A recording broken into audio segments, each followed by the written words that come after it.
Chapter 1891 to 1900। हालांकि भीड़ ने उस संभावना को बहुत जल्दी खारिज कर दिया क्योंकि रास्ते में केवल एक ही रास्ता था। चाहे जो भी हो, उनके लिए गलत रास्ता अपनाना असंभव था। इसके अलावा भीड़ ने बैल के सिर वाले आदमी और छायादार आकृति को बिना किसी झिझक के सीधे पहाड़ों की गहराई में उड़ते हुए देखा। यह ऐसा था जैसे उन्हें पहले से ही ऐसे दृश्य की उम्मीद थी। वे बिना एक पल रुके सीधे पहाड़ों की गहराइयों में उड़ गए। भीड़ थोड़ी झिझक रही थी। वे एक के बाद एक ऐसे खतरनाक दृश्यों से गुजरे थे। खतरे उनकी उम्मीदों के भीतर थे। आखिरकार यह मरे हुओं के भगवान की कब्र थी। यह कैसे खतरनाक नहीं हो सकता है? यदि यह मरे हुए उन्माद के लिए नहीं होता तो वे जल्दी से अंदर नहीं जा पाते। हालांकि इस तरह के शांतिपूर्ण दृश्य ने भीड़ को थोड़ा चिंतित कर दिया। हालांकि चूंकि वे पहले से ही यहाँ थे, वे संतुष्ट नहीं होंगे यदि उन्हें पता नहीं चला कि क्या हो रहा है। इसके अलावा उनके सामने लड़ाई की तेज गर्जना ने उन्हें सही दिशा में इशारा किया। भीड़ ने तेजी से छलांग लगाए और पीछा किया। वे पहाड़ों से गुजरे और एक विशाल घाटी में पहुंचे। हालांकि इसे एक घाटी कहा जाता था, यह वास्तव में हजारों मील चौड़ी थी। इसे सादा कहना गलत नहीं होगा। घाटी के ऊपर आकाश में एक विशाल पत्थर की गोली तैर रही थी।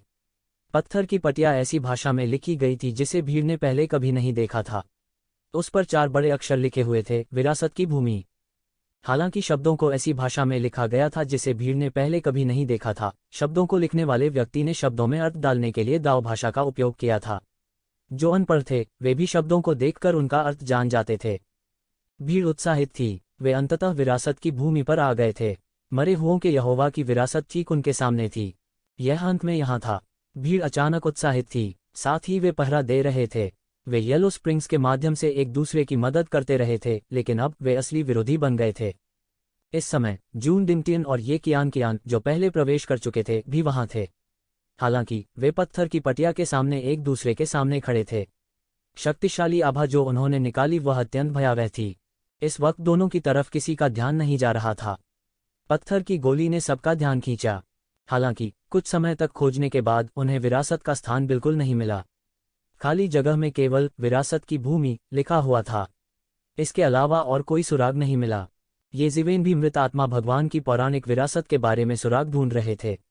इस समय वह ये कियान से बात करने के लिए जल्दबाजी में आगे नहीं बढ़ा।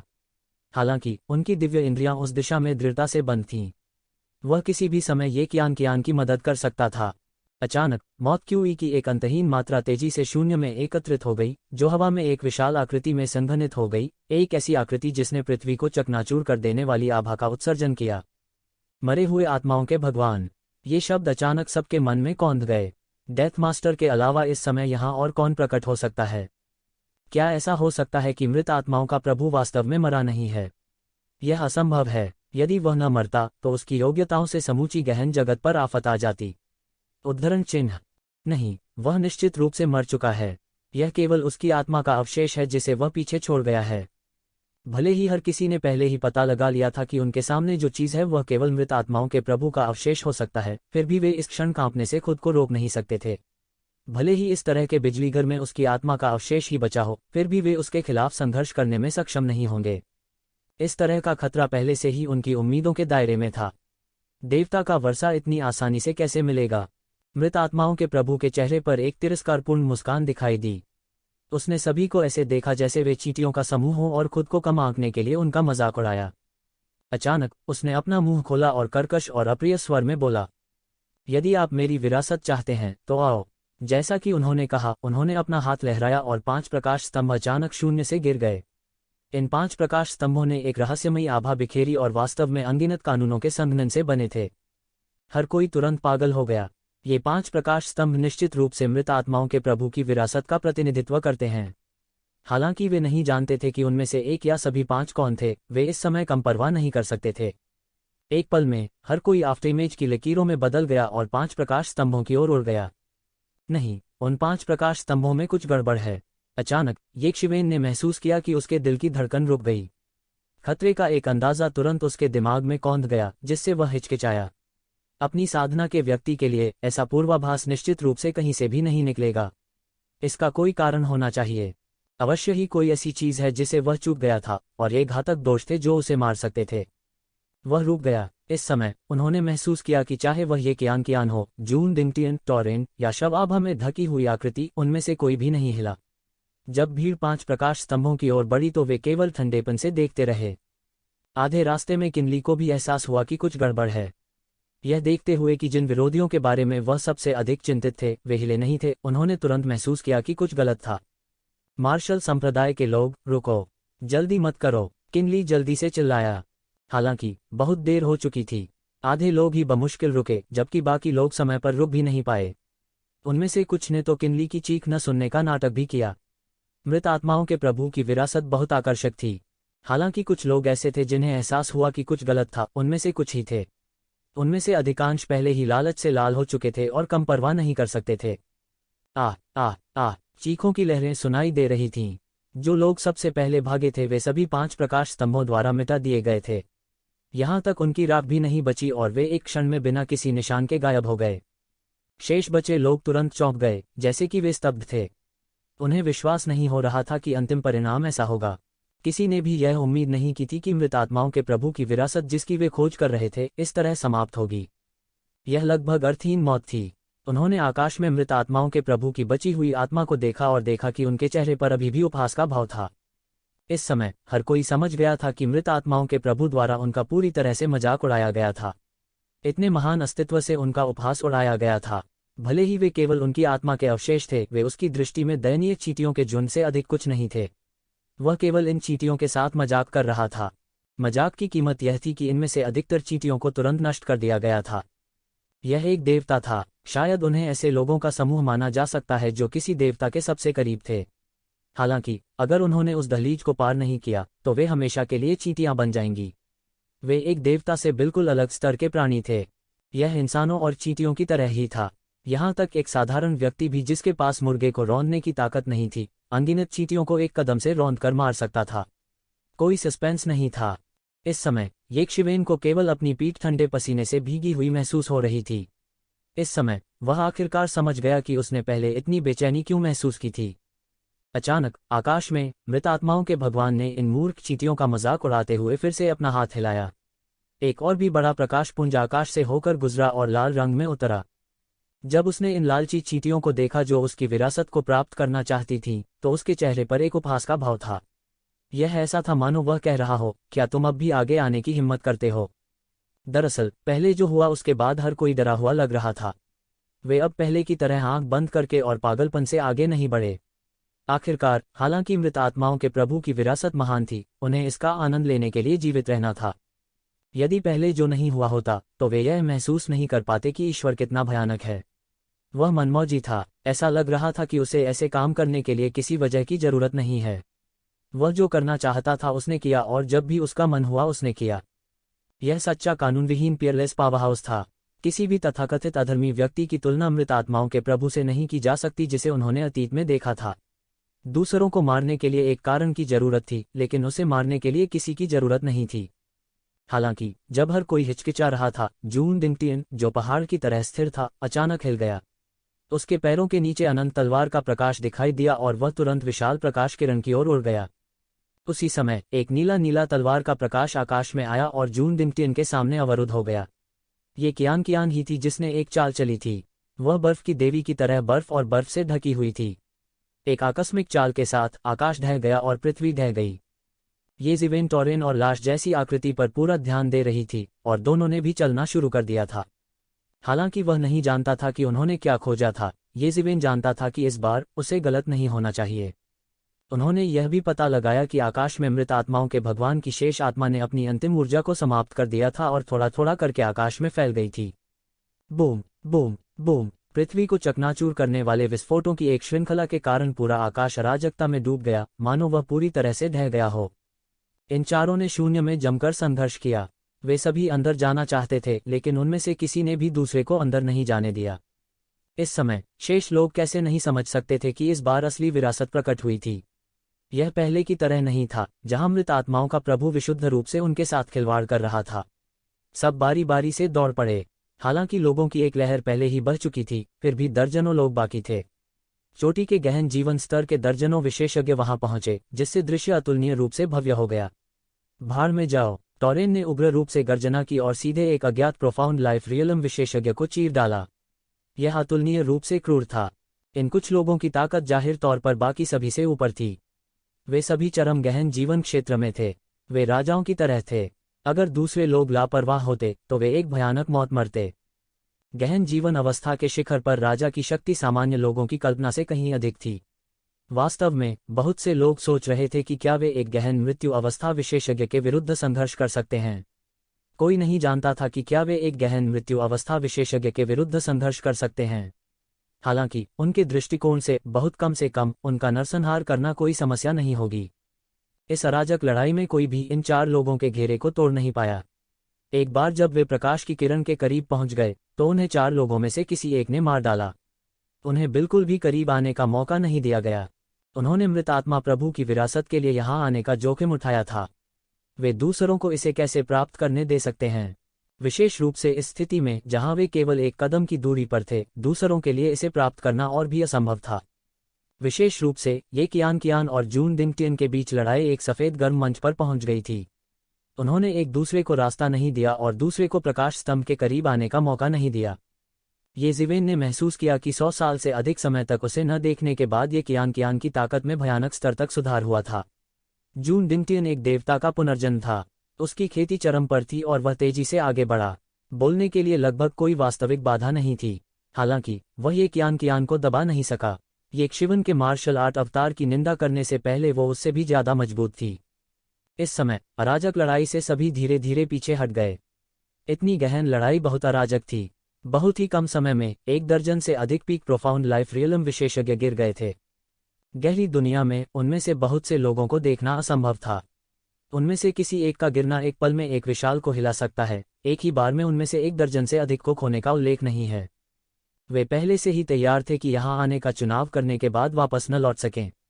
वास्तव में उनके पीछे की ताकतें पहले से ही बड़ा नुकसान उठाने के लिए तैयार थीं। आखिरकार वे मृत आत्मा प्रभु की विरासत को प्राप्त करने के लिए जितने लोगों को प्राप्त करना चाहते थे उससे दुगुने लोगों को खोने के लिए तैयार थे। आखिरकार मरे हुए आत्मा प्रभु की विरासत से अधिक आकर्षक कुछ भी नहीं था।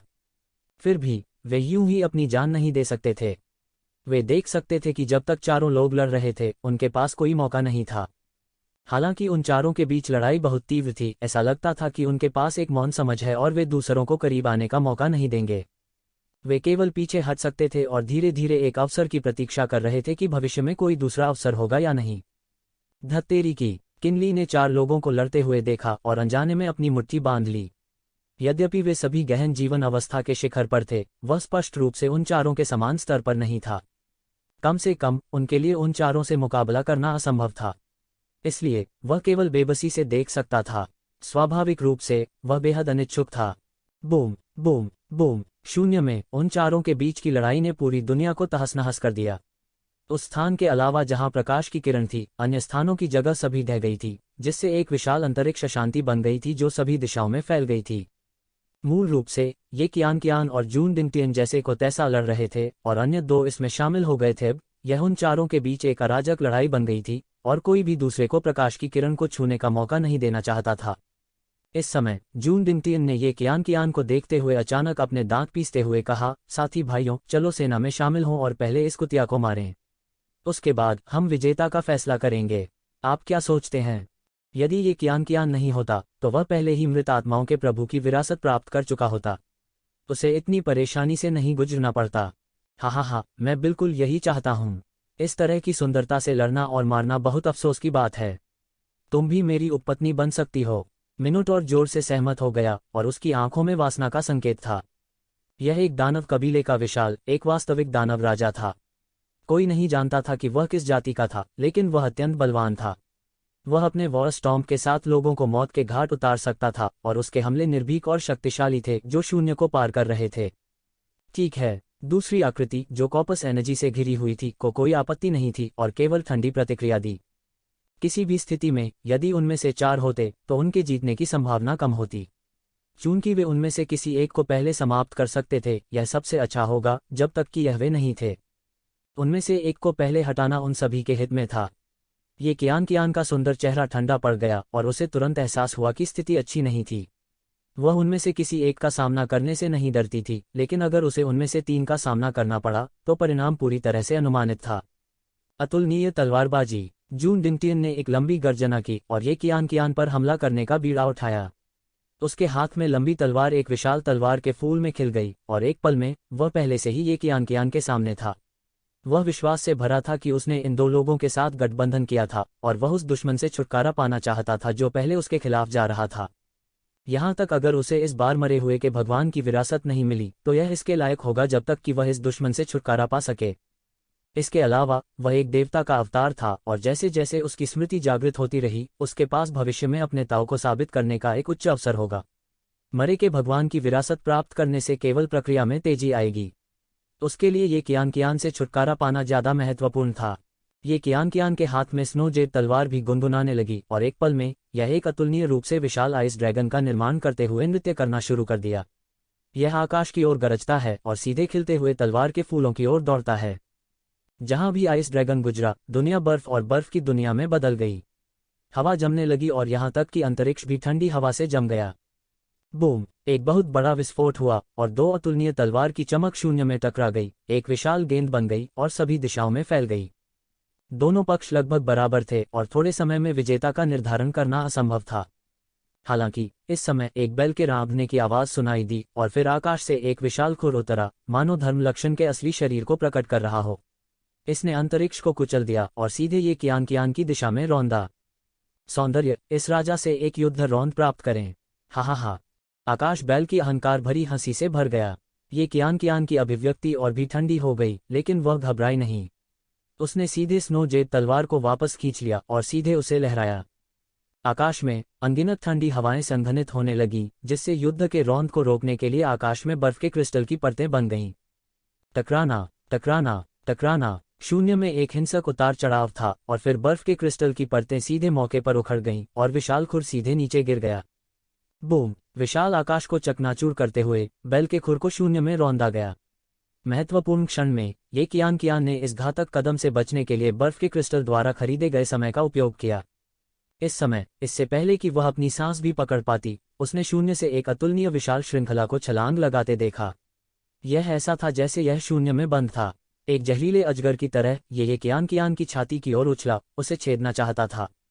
हवा में लाश क्यूई में लिपटे हुए व्यक्ति की आकृति स्पष्ट रूप से स्पष्ट थी।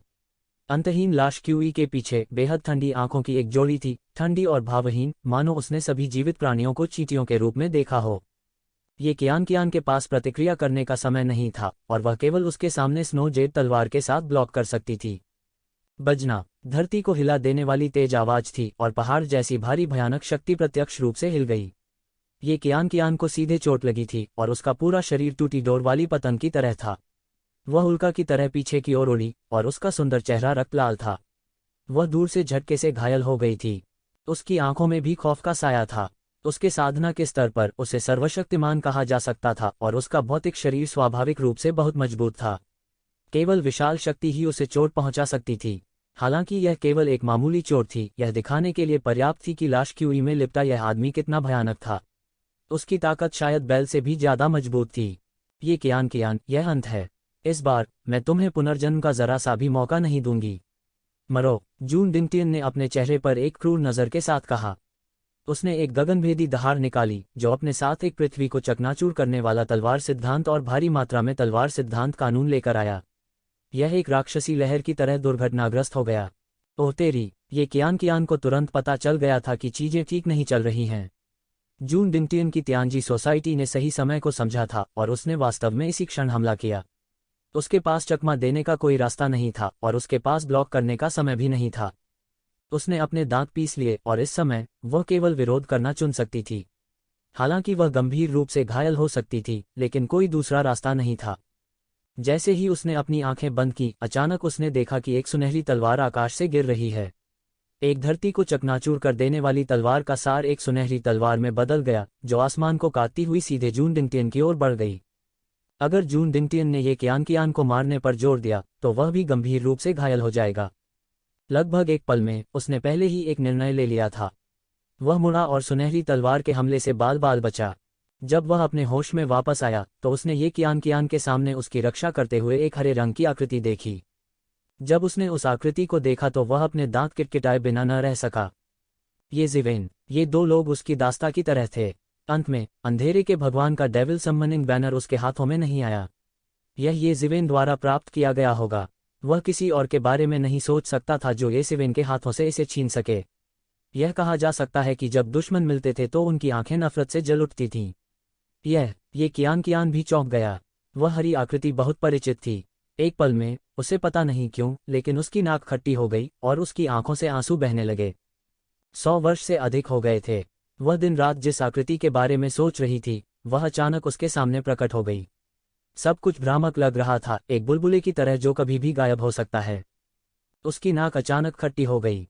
ऐसा लगता था कि वह उन अनगिनत सवालों को नहीं पूछ सकती थी जिनके बारे में उसने पहले सोचा था। ऐसे में जब उन्होंने अपने सामने उनका फिगर देखा तो सब कुछ बेमानी हो गया। यह अच्छा था कि वह अब भी यहीं था। यह अच्छा था कि वह अभी भी यहाँ था। हालांकि उसे हमेशा विश्वास था कि वह ठीक हो जाएगा। पलक झपकते ही 100 साल से अधिक बीत चुके थे। इस दौरान वह कई बार वापस जा चुकी थी, लेकिन उसकी कोई खबर नहीं थी। ऐसा लगा जैसे वह अचानक दुनिया से गायब हो गया हो। उसकी कोई खबर ही नहीं थी। उसे नहीं पता था कि कब ये ज़िवेन उसके दिल में इतनी महत्वपूर्ण हो गई थी। उसकी आंखों में धुंध छा गई और फिर उसने अपनी स्पष्टता वापस पा ली। कोई बात नहीं, बाकी मुझ पर छोड़ दो। ये ज़िवेन ने अपना सिर झुकाया और मुस्कुराए। ये कियान की आंखों में धुंध की चमक उसकी आंखों से नहीं छूटी। इस समय वह नहीं जानता था कि क्या कहना है। उनकी मिश्रित भावनाएं थीं। हुआ मैंघान की आकृति उसके सामने चमक उठी और दोनों आकृतियां आपस में उलझ गईं। ये कसीवेन, मुझे लगता है कि तुम वास्तव में जीने से थक गए हो। तुम भाग्यशाली थे कि पिछली बार बच गए थे। इस बार यहाँ आने की तुम्हारी हिम्मत कैसे हुई? जून डिंगटियन ने ये ज़िवेन को ठंडेपन से देखा। मैं बेकार खोज में लोहे के जूते पहन सकता हूँ और फिर जो मैंने पाया है उसे ढूंढे बिना ही पा सकता हूँ। मैं वास्तव में स्वर्ग से धन्य हूँ। मुझे दानव बुलाने वाला बैनर चाहिए। स्वर्ग द्वारा धन्य। मुझे लगता है कि स्वर्ग आपको मिटाने के लिए मेरे हाथ का उपयोग करना चाहता है। ये ज़िवेन ने भी बिना किसी शिष्टता के कहा। भाड़ में जाओ, मेरा रास्ता मत रोको। अचानक एक विशाल राक्षस बुलाने वाली छड़ी शून्य से गिर गई। यह एक जोड़ी भारी हाथों द्वारा नियंत्रित किया गया था और तुरंत एक ज़िवेन के सामने गिर गया। बैल के चेहरे पर एक गंभीर मुस्कान थी, जैसे कि वह ये ज़िवेन के सिर को तरबूज की तरह टूटता हुआ देख रहा हो। बजना। अचानक ये ज़िवेन के शरीर पर ये न्यांग जीवन और मृत्यु आरेख स्वचालित रूप से इस महत्वपूर्ण क्षण में ऊपर उड़ गया और उसके भीतर उसकी रक्षा की झाड़-फूंक की छड़ी ये न्यांग जीवन और मृत्यु आरेख के बचाव को नहीं तोड़ सकी। तो यही एक ज़िवेन को चोट नहीं पहुंचा सकता था। कितना बड़ा खजाना है। टीएस इस राजा के पास इस तरह के रक्षात्मक खजाने की कमी है। इतने में मीनार जोर से हंस पड़ी। उसकी आंखें जीवन और मृत्यु के ये न्यांग आरेख के लिए लालच से भरी हुई थीं। भाईनी, हम क्यों नहीं सेना में शामिल हो जाते हैं और उन्हें हरा देते हैं? आप जो चाहें कर सकते हैं और खजाना आपका होगा। जून डिंगटियन ने ललचाते हुए कहा। जो भी हो, वह दूसरों की कीमत पर उदार हो रहा था, इसलिए उसके लिए अनिच्छुक होने की कोई बात नहीं थी। अच्छा, बस समय रहते चलो उन दोनों से छुटकारा पाएं। मिनोटॉर जोर से हंसा। मेरी मुट्ठी खाओ, दानव बैल मुट्ठी। उसने एक अतुलनीय रूप से जोर से गर्जना की, फिर अपनी मुट्ठी से मुक्का मारा जिससे एक असीम झटका लगा। उसके शरीर की सारी शक्ति इकट्ठी हो गई, जो एक प्राचीन बर्बर बैल में बदल गई। जैसे ही वह सर पर दौड़ा, आकाश और पृथ्वी कांप उठे। यह बेहद भयानक था। बूम! एक जोरदार धमाके के साथ विशाल जंगली सांड ने ये ज़िवेन के सिर पर रौंदा, उसे कुचलकर मारने का इरादा किया। ध्यान से, ये कियान जल्दी से चिल्लाए। वह सिर्फ एक बार मिनोटॉर से लड़ी थी, तो वह कैसे नहीं जान सकती थी कि उससे निपटना कितना मुश्किल था। वह बहुत शक्तिशाली था और साधारण साधन उसका कुछ नहीं बिगाड़ सकते थे। तुम मौत को दावत दे रहे हो, ये ज़िवेन ने उपहास किया, जरा सा भी डर नहीं। उसने सीधे सांड से मिलने के लिए एक विशाल तारे को मुक्का मारा। बूम! बड़े विस्फोटों की एक श्रृंखला सुनाई दी। बर्बर बैल सीधे विशाल तारे पर रौंद दिया और दोनों पक्षों की मुट्ठी जमकर टकराए। मिनोटॉर की ताकत को कमजोर नहीं कहा जा सकता था और उसकी ताकत और भी अधिक अपमानजनक थी। इसमें कोई आश्चर्य नहीं था कि वह दानव बैल के रूप में जाना जाता था। हालांकि ये ज़िवेन के आक्रमण के तहत मिनोटॉर को मामूली लाभ नहीं मिला और दोनों पक्षों के हमले अचानक एक गतिरोध पर पहुंच गए। यह कैसे संभव है? इतने कम समय में वह अचानक इतना मजबूत कैसे हो सकता है? चू यून का चेहरा अचानक जानलेवा पीला पड़ गया जब उसने ये ज़िवेन को रात में देखा। वह इतना अत्याचारी नहीं था जब उसने पहले ये ज़िवेन के साथ लड़ाई की थी। उस समय वह पीछे नहीं मुड़ा था। उसने केवल बाद में सुना था कि जहान मिंग को ये ज़िवेन द्वारा एक ही चाल में मार दिया गया था और वह जवाबी कार्रवाई करने में सक्षम नहीं था। उसे इस तरह की अफवाह पर बिल्कुल विश्वास नहीं हुआ, क्योंकि कुछ समय पहले ही उसकी ये ज़िवेन से लड़ाई हुई थी।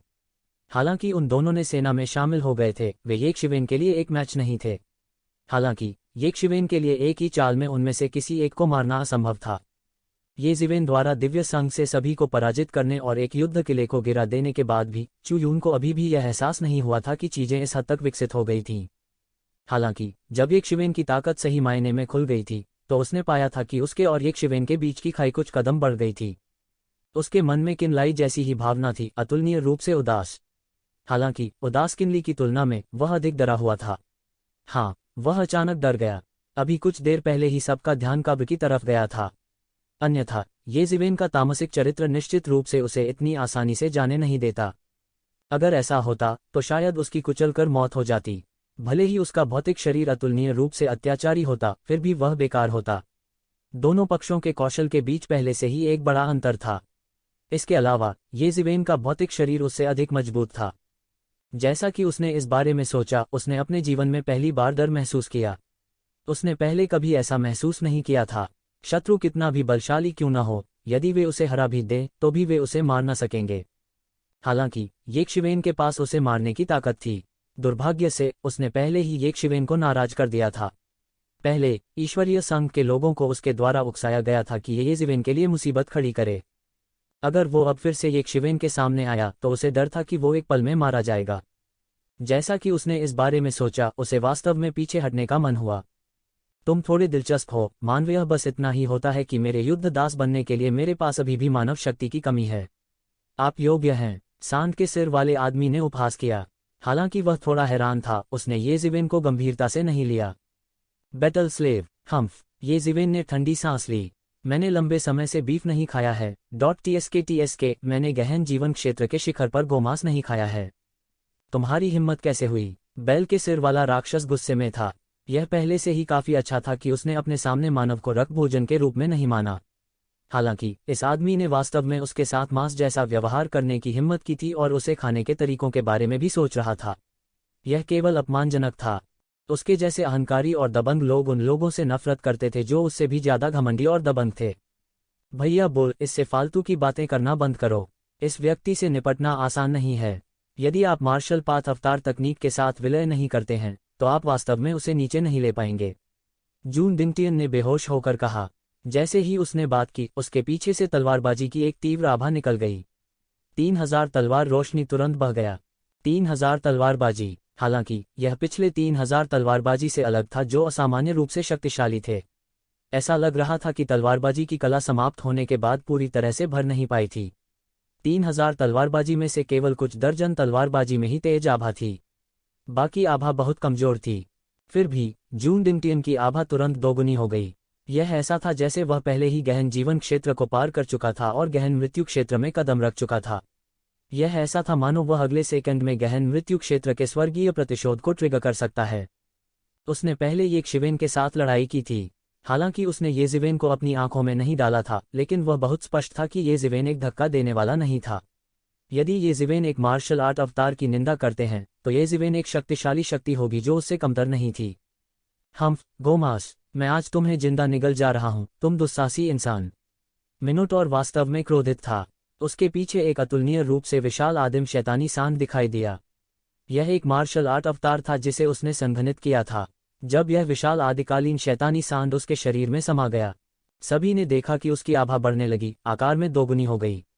यह पहले ही भयावह स्तर पर पहुंच चुका था। हर बार जब उसने अपना हाथ या पैर ऊपर उठाया तो वह पहले से कहीं अधिक शक्तिशाली था। उसी समय उस व्यक्ति के पीछे एक विशाल ताबूत दिखाई दिया जो लाश क्यूई से घिरा हुआ था। यह एक बहुत शक्तिशाली मार्शल आर्ट का प्रतिनिधित्व करता है।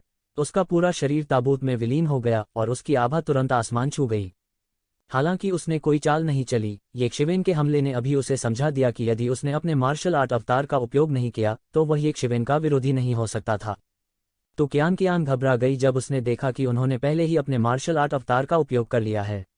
वह जून डिंगटियन के साथ प्रतिस्पर्धा करने में सक्षम थी क्योंकि उसने अपने स्वयं के मार्शल आर्ट्स अवतार को संघनित किया था और यह बहुत शक्तिशाली था।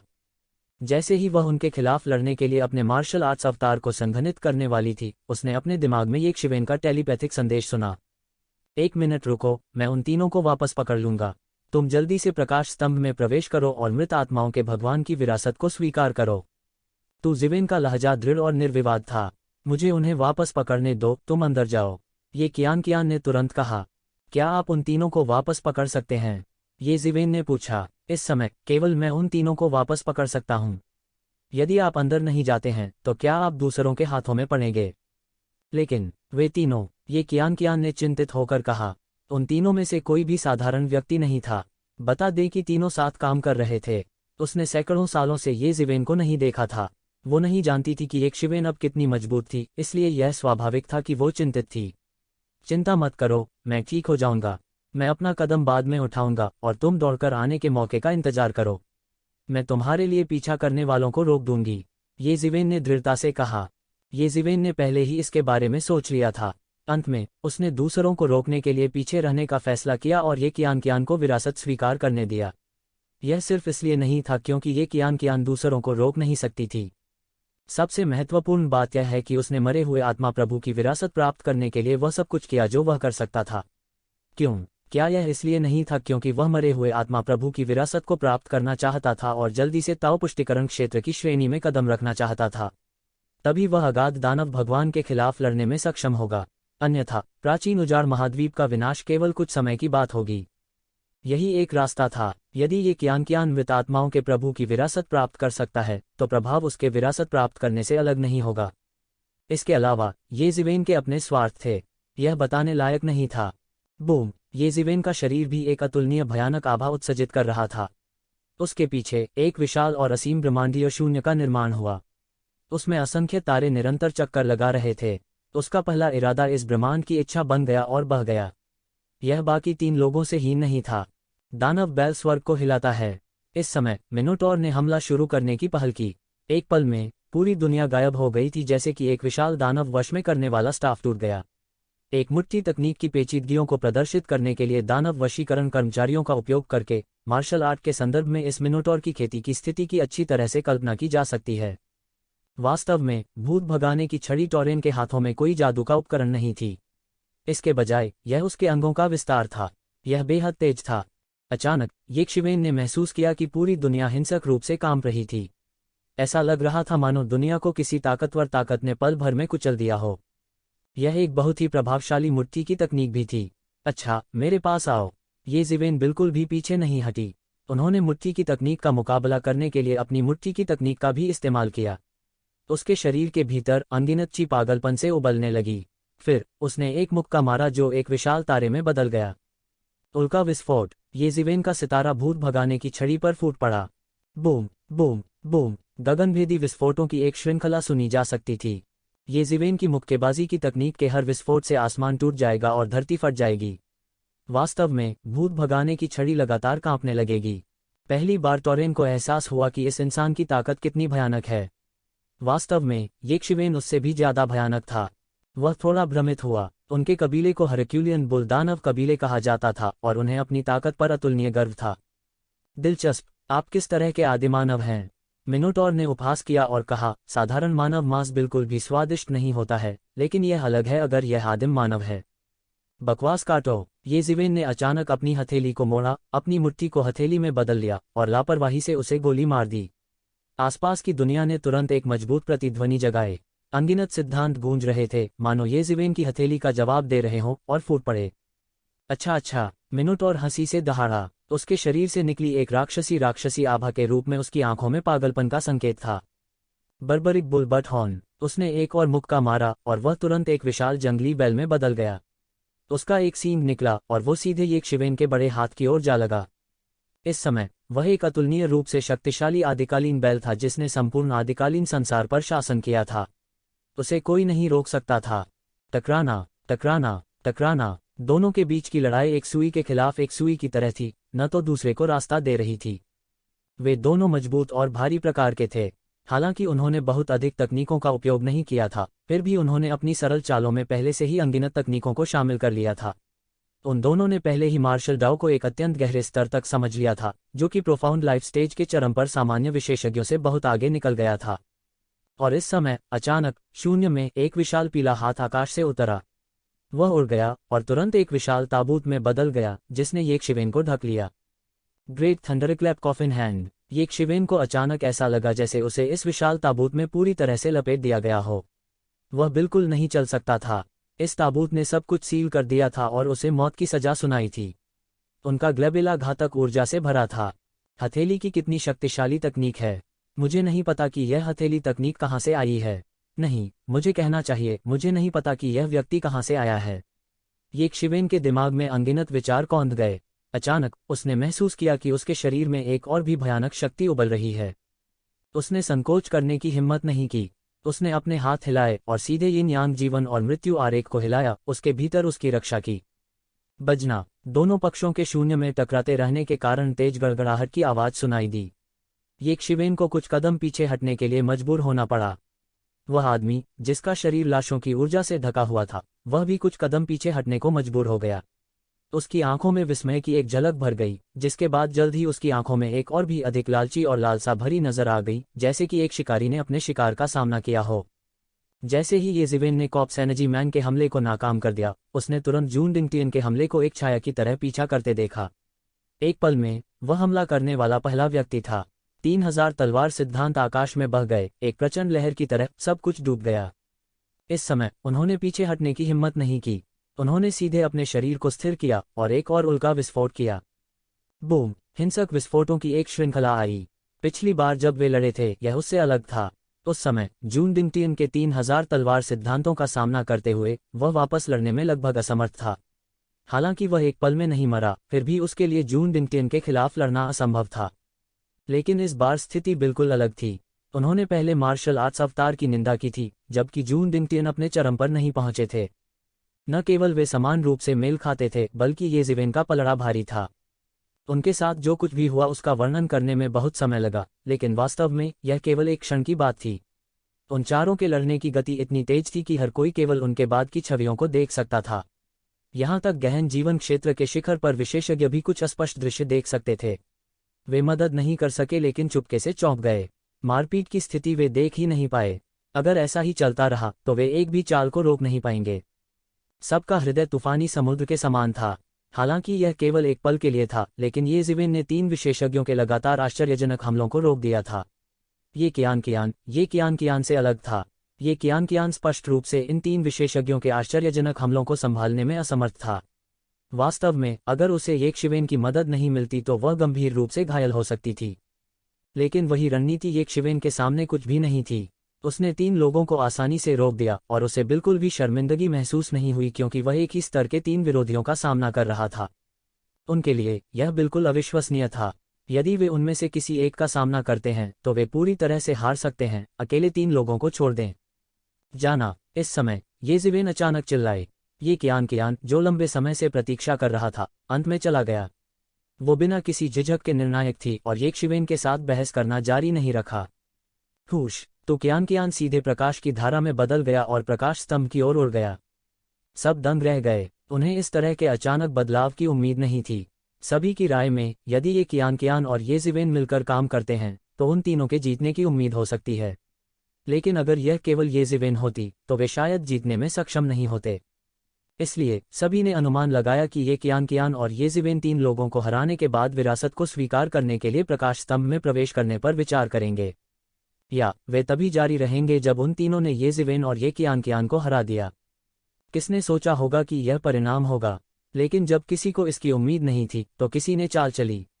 तलवार की रोशनी आसमान में फैल गई और तुरंत ये कियान के सामने आ गिरी। यह व्यक्ति कोई और नहीं बल्कि जून डिंगटियन था। अन्य 2 की तुलना में वह ये कियान के बारे में अधिक चिंतित था। ये जिवेन को मारने की उसकी इच्छा मृत आत्माओं के प्रभु की विरासत की उसकी इच्छा से भी अधिक थी। उसने एक पल के लिए भी ये कियान के खिलाफ अपने पहरे को कम नहीं होने दिया। इसलिए वह ये कियान को पहले स्थान पर रोकने में सक्षम था। भाइयों, तुम इस आदमी को मारने के लिए जिम्मेदार हो। इस कुतिया के लिए इसे मुझ पर छोड़ दो। जून डिंगटियन की आवाज सुनाई दी। अन्य 2 के पास कोई अन्य विचार नहीं था। वे कितने भी गंदे क्यों न हों, उन्हें पहले इन 2 लोगों को मारना था। किसी भी मामले में ये 2 लोग बहुत अधिक खतरा थे। वे उन तीनों की तरह नहीं थे जो एक सेकंड के लिए एक दूसरे के साथ अच्छे संबंध में हो सकते हैं, लेकिन अगले सेकंड में पूरी तरह से एक दूसरे से दूर हो जाएंगे। यह देखकर कि ये कियान को रोक दिया गया था, ये जिवेन चिंतित हुए बिना न रह सकी। बस जब वह ऊपर जाने और मदद करने ही वाला था, उसने देखा कि सांड के सिर वाला आदमी और लाश की हुई आदमी एक ही समय में उसके सामने खड़े थे। बच्चे, तुम बहुत चालाक हो। मैं लगभग तुम्हारी चाल में फंस गया था। बैल के सिर वाले आदमी की आंखें लाल थीं और उसका चेहरा गुस्से से भरा हुआ था। वह लगभग इस बच्चे की चाल में फंस गया और ये कियान को जाने दिया। अगर ऐसा होता तो क्या उसके पिछले सभी प्रयास व्यर्थ नहीं जाते? युद्ध रौंद गर्जना के साथ वह शून्य में एक विशाल बैल में बदल गया। वह एक पैर से रौंद गया और रौंद के नीचे दरार पड़ गई। शक्तिशाली शॉकवेव तुरंत येकशिवेन की ओर फटा। येकशिवेन ने बिल्कुल भी हार नहीं मानी। उन्होंने सीधे मुक्का मारा। आकाश में एक हिंसक विस्फोट हुआ और हर जगह शून्य हो गया। यह प्रलय का दृश्य था। बजना, बैल का खुर और येजिवेन की मुट्ठी टकराए और धातु के टकराने की आवाज सुनाई दी। चिंगारी हर जगह उड़ गई। बैल के सिर वाले आदमी को केवल अपने पैर में तेज दर्द महसूस हुआ और उसका शरीर पीछे हटे बिना नहीं रह सका। जीवन और मृत्यु निर्धारित करें। लाश की हुई आदमी ठंडेपन से चिल्लाया। शून्य में एक बड़ा हाथ नीचे थप्पड़ मारा। यह एक बहुत बड़ा ताबूत था और इसने तुरंत येकशिवेन को ढक लिया। येजिवेन उस ताबूत के सामने नहीं घबराए जो उसे सीधे तौर पर कफन दे रहा था। उसकी उंगलियां कांपने लगीं और पूरा शून्य हिंसक रूप से कांपने लगा। यह एक राक्षसी आभा में घनीभूत हो गया और इसके खिलाफ संघर्ष करते हुए सीधे ताबूत की ओर बह गया। बूम! जोर की दहाड़ सुनाई दी। लाश की हुई वाला आदमी एक टूटी हुई डोर वाली पतंग की तरह वापस आसमान में उड़ गया। येजिवेन, जो उन तीनों को वापस पकड़ने के लिए उत्सुक था, ने अपनी पूरी ताकत से हमला कर दिया। उसके क्रोधित होने पर शक्ति स्तब्ध रह गई। उसने दो आदमियों को खदेड़ते हुए लगातार हमला किया। फिर उसने जून डिंगटियन को पलक झपकते देखा। इस समय उसके हाथ में तलवार की रोशनी उन्माद में बह गई। इसने ये कियान को एक तूफान की तरह पूरी तरह से अवरुद्ध कर दिया, उसे अपने में लपेट लिया। यह उसके टुकड़े टुकड़े कर देने वाला था। इस समय ये कियान उसके साथ लड़ना जारी रखने के मूड में नहीं थी, लेकिन ऐसा कुछ भी नहीं था जो वह कर सकती थी। वह केवल लगातार पीछे हट सकती थी, अपनी ताकत का 70% या 80% उपयोग करने में असमर्थ थी। हालांकि ऐसा होने के बावजूद उन दोनों के बीच का आदान प्रदान अभी भी बेहद भयावह था। उन दोनों ने पहले ही गहन जीवन चरण के शिखर पर कदम रख दिया था और अपने हाथों और पैरों को ऊपर उठाकर वे आकाश को ढहाने और पृथ्वी को चटकने में समर्थ थे। हजारों कानूनों की धज्जियां उड़ गईं, जिससे दूसरों की आंखें छलक पड़ीं। बहुत से लोग उन दोनों के बीच के आदान प्रदान को स्पष्ट रूप से देखने में असमर्थ थे और केवल बेहद खतरनाक भावना को महसूस कर सकते थे। यह देखकर कि उसका पलड़ा भारी है, जून डिंगटियन मुस्कुराया। समान स्तर के विशेषज्ञों के बीच लड़ाई में एक मामूली लाभ भी अंतिम जीत की कुंजी बन सकता है। पूरी तरह से ऊपरी हाथ हासिल करने की तो बात ही छोड़ दें। अचानक उसे अपने पीछे से आने वाले अत्यधिक खतरे का आभास हुआ और बुरी हवा का झोंका आया। इस तरह के पूर्वाभास के साथ उन्होंने और अधिक रहने की हिम्मत नहीं की। उसके हाथ में तलवार अचानक पीछे की ओर उड़ गई, जिससे तलवार की रोशनी से भरा आकाश बन गया जो सभी दिशाओं में फैल गया। उसके पास ये कियान पर अपने दमन को कम करने के अलावा कोई विकल्प नहीं था। बजना, धातु के टकराने की आवाज जैसी तेज टक्कर की आवाज सुनाई दी। पल भर में ही जोरदार टक्कर हुई और चिंगारियां फूट पड़ीं। टक्कर कितनी जोरदार थी, इसका अंदाजा लगाया जा सकता है। धिक्कार है, तुम क्यों हो? जून डिंगटियन घूमा और लगभग मौत से डर गया। येजिवेन, जिन्हें टोरेन और लाश की हुई आदमी द्वारा नियंत्रित किया जाना चाहिए था, उन पर हमला करने आए थे। येजिवेन की अचानक उपस्थिति ने अचानक उसकी मूल योजना को बाधित कर दिया था। मूल रूप से वह हुआन और चांद को अलग करने का इरादा रखता था। चाहे वह हो या अन्य दो लोग, वे पहले अपने विरोधियों से निपट सकते थे, फिर वे दूसरे पक्ष का समर्थन कर सकते थे और ये परिवार के दो लोगों को पूरी तरह से दफन कर सकते थे। इस समय वह अपनी बुद्धिमत्ता से कैसे अनुमान नहीं लगा सकता था कि इन दोनों लोगों में किसी प्रकार का संबंध था। उन दोनों का उपनाम ये था और यह भी संभव था कि वे एक ही कुल के थे। अगर उन दोनों को सेना में शामिल होना पड़ा तो वे सबसे बड़ा खतरा होंगे। यह कुछ ऐसा था जिस पर उन दोनों ने सहमति व्यक्त की। यही कारण है कि वे पहले उन दोनों से छुटकारा पाने के लिए उसके साथ सेना में शामिल हो गए। उसके पीछे 3000 स्वॉर्ड प्रिंसिपल्स अचानक घनीभूत हो गए और राक्षसी तलवार की रोशनी के साथ येजिवेन की ओर बढ़ गए। वह येकशिवेन को वहीं पर मारना चाहता था। इस समय वह ये कियान के बारे में कम परवाह नहीं कर सकता था। येकशिवेन ने उसे जो धमकी दी थी वह उससे भी ज्यादा मजबूत थी। येजिवेन जरा भी नहीं डरी। उसने अपने हाथ हिलाए और यिन यांग जीवन और मृत्यु आरेख खुल गया। फिर इसने यिन यांग लाइफ एंड डेथ फोर्स का गठन किया, जो 3000 तलवारों की ओर शक्तिशाली रूप से बढ़ी। बूम! दोनों ओर से जोरदार धमाका हुआ। जिविन की यिन यांग लाइफ एंड डेथ फोर्स ने सीधे हवा में 3000 तलवारें उड़ा दीं। इसकी शक्ति अतुलनीय रूप से शक्तिशाली थी। धिक्कार है, यह यिन यांग जीवन और मृत्यु आरेख का सिर्फ एक टुकड़ा है। यह इतना शक्तिशाली कैसे हो सकता है?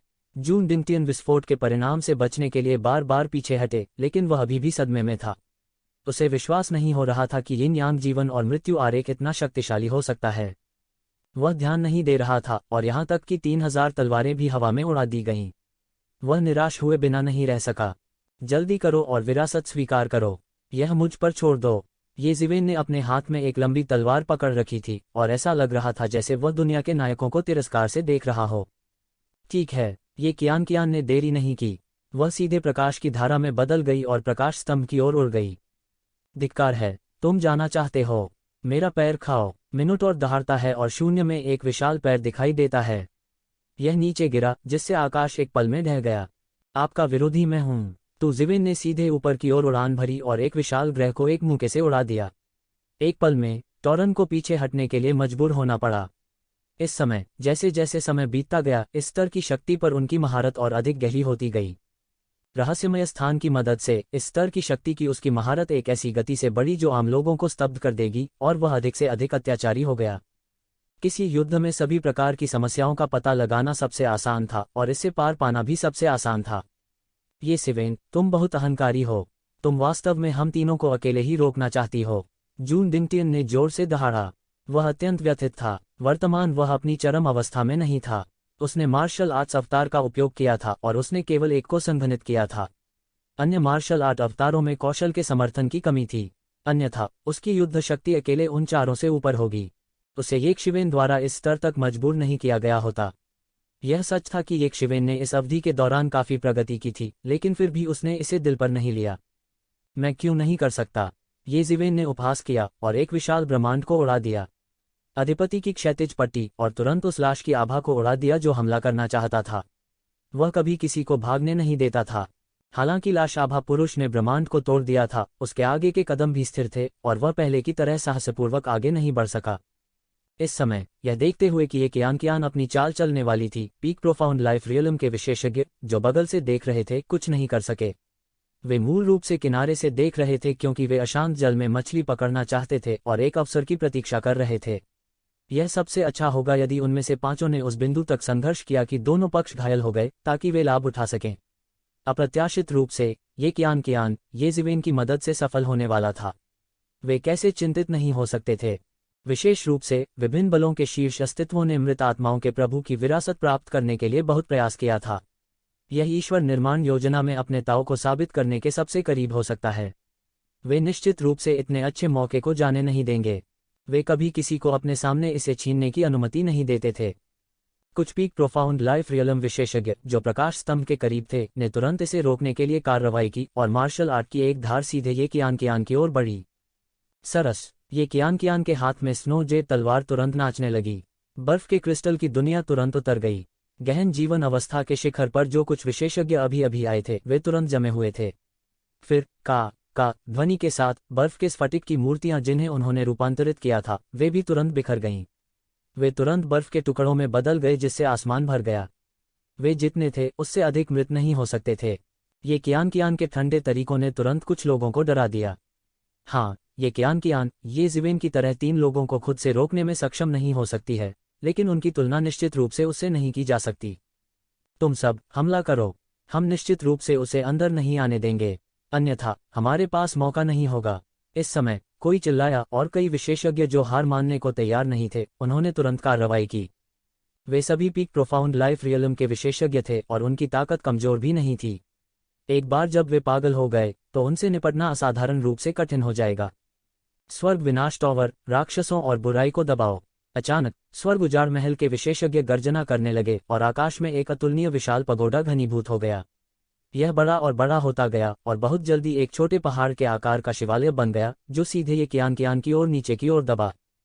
यह हेवन डेसोलेशन पैलेस की अनूठी तकनीक थी। जब एक व्यक्ति ने इसे सक्रिय किया तो उसके पास महान शक्ति होगी। अकेले रहने दे जब स्वर्ग उजाड़ महल के विशेषज्ञ इसे सक्रिय करने के लिए सेना में शामिल हो गए। इसकी शक्ति और भी अधिक अत्याचारी और भयावह थी और यह कुछ ऐसा नहीं था जिसकी तुलना एक सामान्य व्यक्ति कर सकता है। तो कियान ने बिल्कुल भी परवाह नहीं की और सीधे प्रकाश स्तंभ की ओर बढ़ गया। वह बहुत स्पष्ट थी कि प्रकाश स्तंभ में चार्ज होते ही सब कुछ खत्म हो जाएगा। उसके सिर के ऊपर एक चित्र स्क्रॉल दिखाई दिया। यह अज्ञात था कि इस चित्र स्क्रॉल में दुनिया के किस पक्ष को चित्रित किया गया था। पहाड़ और नदियां सुंदर थीं और यह एक शानदार दुनिया थी। इस चित्र स्क्रॉल ने उसकी रक्षा की और ऐसा लगा जैसे वह एक विश्व द्वारा संरक्षित थी। स्वर्ग उजाड़ टॉवर पहाड़ और नदी के चित्र में धंस गया और आकाश को ढहने और पृथ्वी को डूबने का कारण बना। हालांकि यह कुछ समय के लिए ये कियान को नुकसान पहुंचाने में असमर्थ था। ये ज़िवेन हल्की गेंद के थोड़ा करीब थी और इस समय अधिक लोगों ने सीधे हमला किया। यह कहा जा सकता है कि विभिन्न बलों के विशेषज्ञों ने सभी प्रकार की जादुई शक्तियों का इस्तेमाल किया और उन्हें ये कियान को रोकना चाहिए। अगर वे उसे रहने दे सकते हैं तब भी उनके लिए आशा होगी, अन्यथा उनके सभी प्रयास व्यर्थ होंगे। गड़गड़ाहट, गड़गड़ाहट, गड़गड़ाहट। हिंसक उतार चढ़ाव की एक श्रृंखला हुई और ये कियान ने भी विरोध करने के लिए अपने दांतों को भींच लिया। उसका सुंदर चेहरा पहले से ही पीला पड़ गया था और उस पर खून का कोई निशान नहीं था। भले ही उसे पहाड़ और नदी की तस्वीर का संरक्षण मिला हो, लेकिन हमलों की इस श्रृंखला को झेलने के लिए उसे जो दबाव झेलना पड़ा वह एक सामान्य व्यक्ति की कल्पना से कहीं अधिक था। ये ज़िवेन, क्या आप वास्तव में हम सभी को रोकना चाहते हैं? उस कुतिया को विरासत प्राप्त करने देना आपके लिए क्या अच्छा है? जून डिंगटियन गुस्से से दहाड़ा। यह देखते हुए कि ये कियान सफल होने वाला था, वह अब अपने अलग व्यवहार को बनाए नहीं रख सकता था और पहले से ही बहुत गुस्से में था। उसके हाथ में तलवार की चमक ने एक पल के लिए भी बिना रुके ये ज़िवेन को ढक लिया। इस समय अन्य दो लोगों ने भी पागलों की तरह ये ज़िवेन के प्रति अपना गुस्सा निकाला। वे बहुत सारी बाधाओं को पार कर चुके थे और यह कहा जा सकता है कि उन्होंने 5 बाधाओं को पार किया और 6 दुश्मनों को मार डाला। कौन जानता था कि वे इस आखिरी बिंदु पर फंस जाएंगे और यह देखते हुए कि वे आखिरी कदम पर असफल होने वाले हैं। इस समय वे बेहद पागल थे और उन्होंने ये ज़िवेन पर हमला कर दिया। इस समय ये ज़िवेन ने अपने दांत पीस लिए और सहन किया। यहाँ तक 3 निरंकुश विशेषज्ञों के आश्चर्यजनक हमले का सामना करते समय वह भी अभूतपूर्व दबाव में था।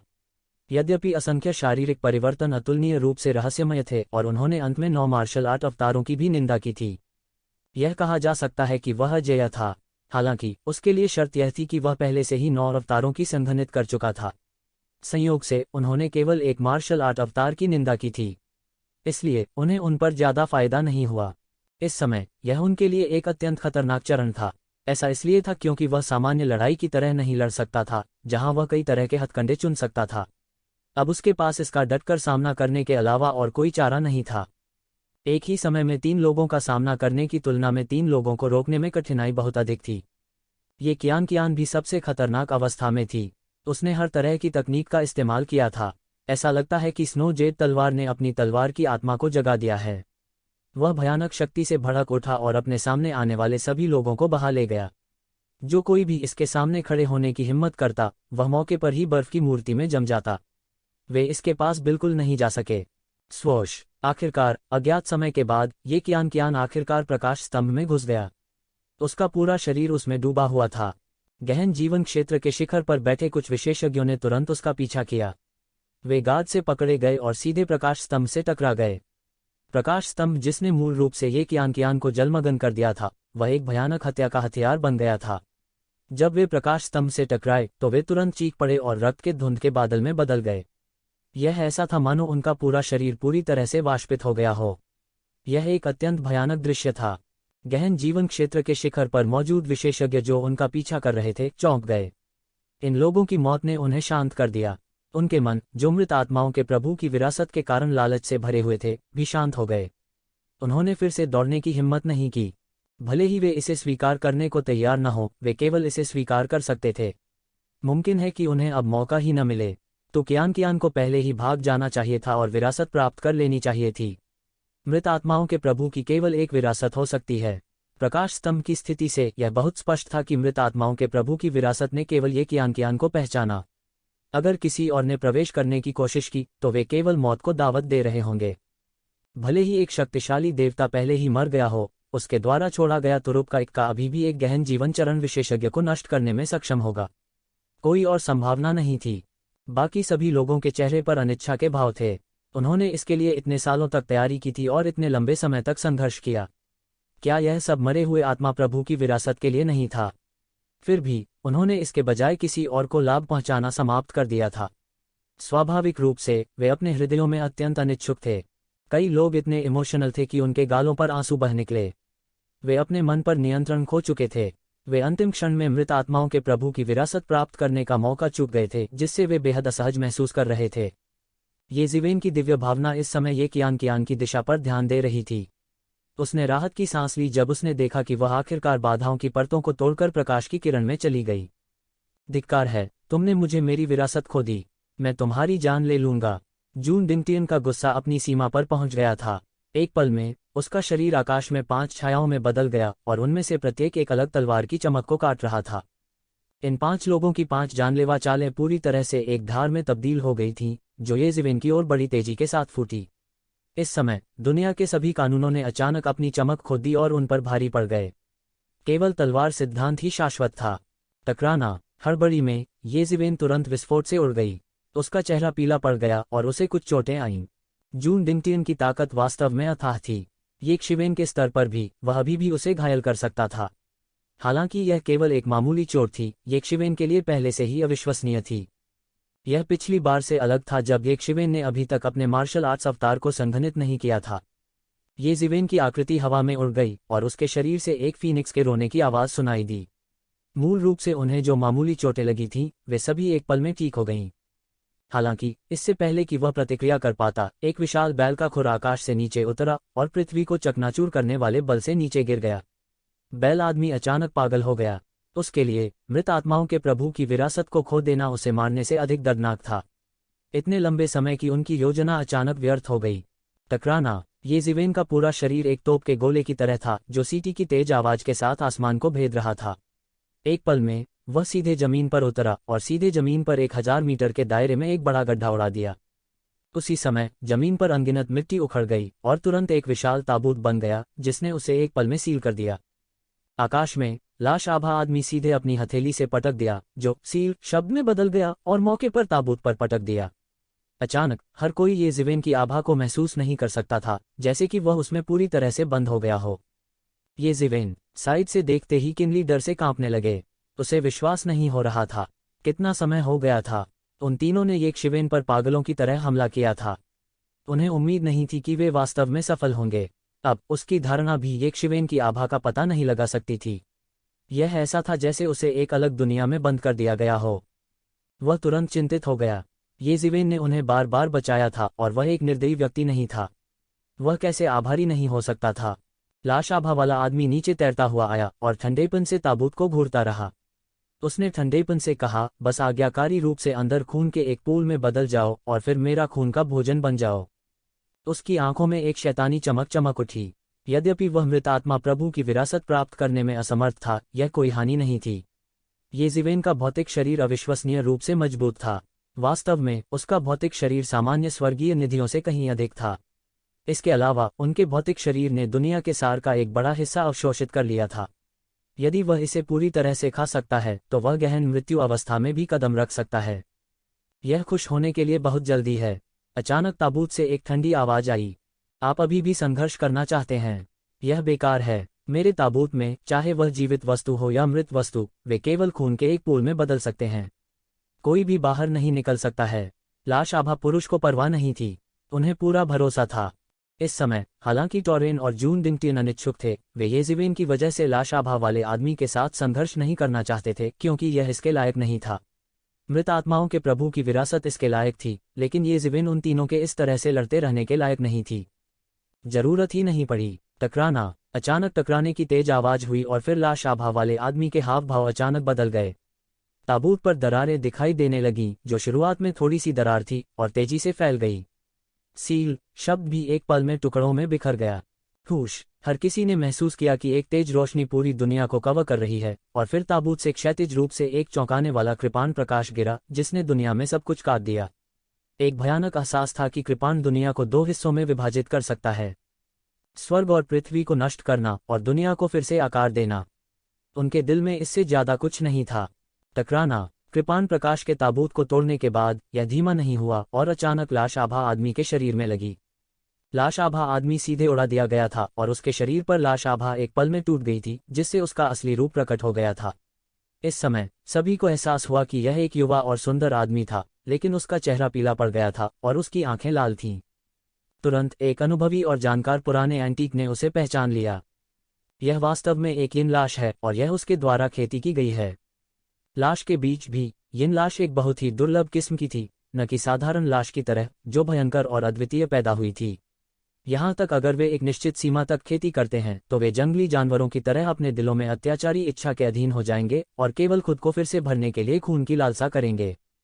लेकिन ये यिन कॉप्स समान नहीं थे, वे लाश के वैंग की तरह थे। वे बुद्धि के साथ पैदा हुए थे और एक सामान्य मार्शल कलाकार की तरह खेती कर सकते थे।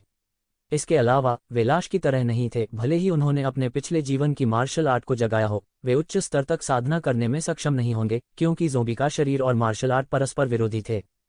इस यिन लाश में ऐसी कमियां नहीं थीं और यहाँ तक कि सभी प्रकार की मार्शल आर्ट की खेती भी कर सकती थी, जो इसे सामान्य योद्धाओं से अधिक मजबूत बनाती थी। लेकिन इस तरह की यिन लाश बहुत दुर्लभ थी और 10 लाख में एक से भी कम होगी। इस समय अंत में हर कोई समझ गया कि क्यों यह शव आभा पुरुष इतना शक्तिशाली था, उनसे बहुत ऊपर था और वास्तव में वर्तमान जून डिंगटियन के साथ तालमेल बिठा सकता था। कोई कारण जरूर होगा। वे नहीं जानते थे कि अनगिनत वर्षों तक वह किस गहरे पहाड़ के जंगल में खेती करता रहा और इस बार उसने इस मामले का उपयोग पहाड़ के नीचे जाने के लिए किया। लेकिन इस समय यह शक्तिशाली यिन लाश सीधे कृपाण प्रकाश से टकराई थी और उसका आधा शरीर पूरी तरह से झुलस गया था और ढह गया था, जो बेहद दयनीय लग रहा था। ऐसा इसलिए भी था क्योंकि ये एक यिन लाश थी। अगर ये कोई साधारण जीव होता तो मौके पर ही मारा जाता। आखिरकार एक ज़ोंबी का शरीर एक सामान्य प्राणी से बिल्कुल अलग था। हालांकि सभी ने अचानक ठंडी हवा के झोंके को चूसा। यह किस प्रकार की ब्लेड तकनीक थी? यह इतना शक्तिशाली कैसे हो सकता है? मूल रूप से येज़िवेन उस लाश क्यूई आदमी के साथ समान रूप से मेल खाता था, लेकिन अब वह वास्तव में उस लाश क्यूई आदमी को गंभीर चोटें पहुंचाने में कामयाब हो गया था। एक कृपाण, केवल एक कृपाण, यह बस भयावह था।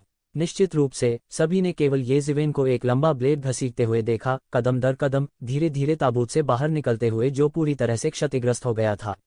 उनका पूरा शरीर एक भयंकर आभा से फड़क उठा। उसका पूरा व्यक्तित्व एक भूत की तरह था जो नरक से रेंगकर बाहर आ गया था, जिससे लोग सिहर उठे थे। एक एक कदम हर किसी के दिलों पर रौंदता हुआ लग रहा था, बड़ा भयानक लग रहा था। बहुत से लोग मदद नहीं कर सके लेकिन दंग रह गए। यहाँ तक अनुभवी और जानकार बूढ़े राक्षस भी मदद नहीं कर सकते थे, लेकिन उनकी रीढ़ में ठंडक महसूस हुई। यह अकल्पनीय था कि येज़िवेन एक ही वार से लाश क्यूई आदमी को गंभीर रूप से घायल करने में कितना शक्तिशाली था। येज़िवेन के हाथ में लंबे कृपाण से एक भयानक ईविल क्यूई निकली। यह थोड़ा थोड़ा करके फैलता है, आसपास की जगह को विकृत करता है। हर कोई डरा हुआ था। वे उन लोगों से अलग थे जिन्हें अतीत में येज़िवेन ने मार डाला था। उनके स्तर पर उनके क्षितिज का विस्तार किया गया था। जब उन्होंने अंतरिक्ष को ईविल क्यूई द्वारा विकृत देखा तो वे अपने आप को रोक नहीं सके। ईविल क्यूई अंतरिक्ष को विकृत करने के लिए कितना भयंकर था। कोई आश्चर्य नहीं कि येज़िवेन एक ही वार से लाश क्यूई आदमी को गंभीर रूप से घायल कर सकती थी। शायद यह येज़िवेन की असली ताकत नहीं थी, बल्कि वह बेजोड़ दुष्ट कृपाण था। येज़िवेन वास्तव में अपने तुरुप के पत्ते का उपयोग कर रही थी।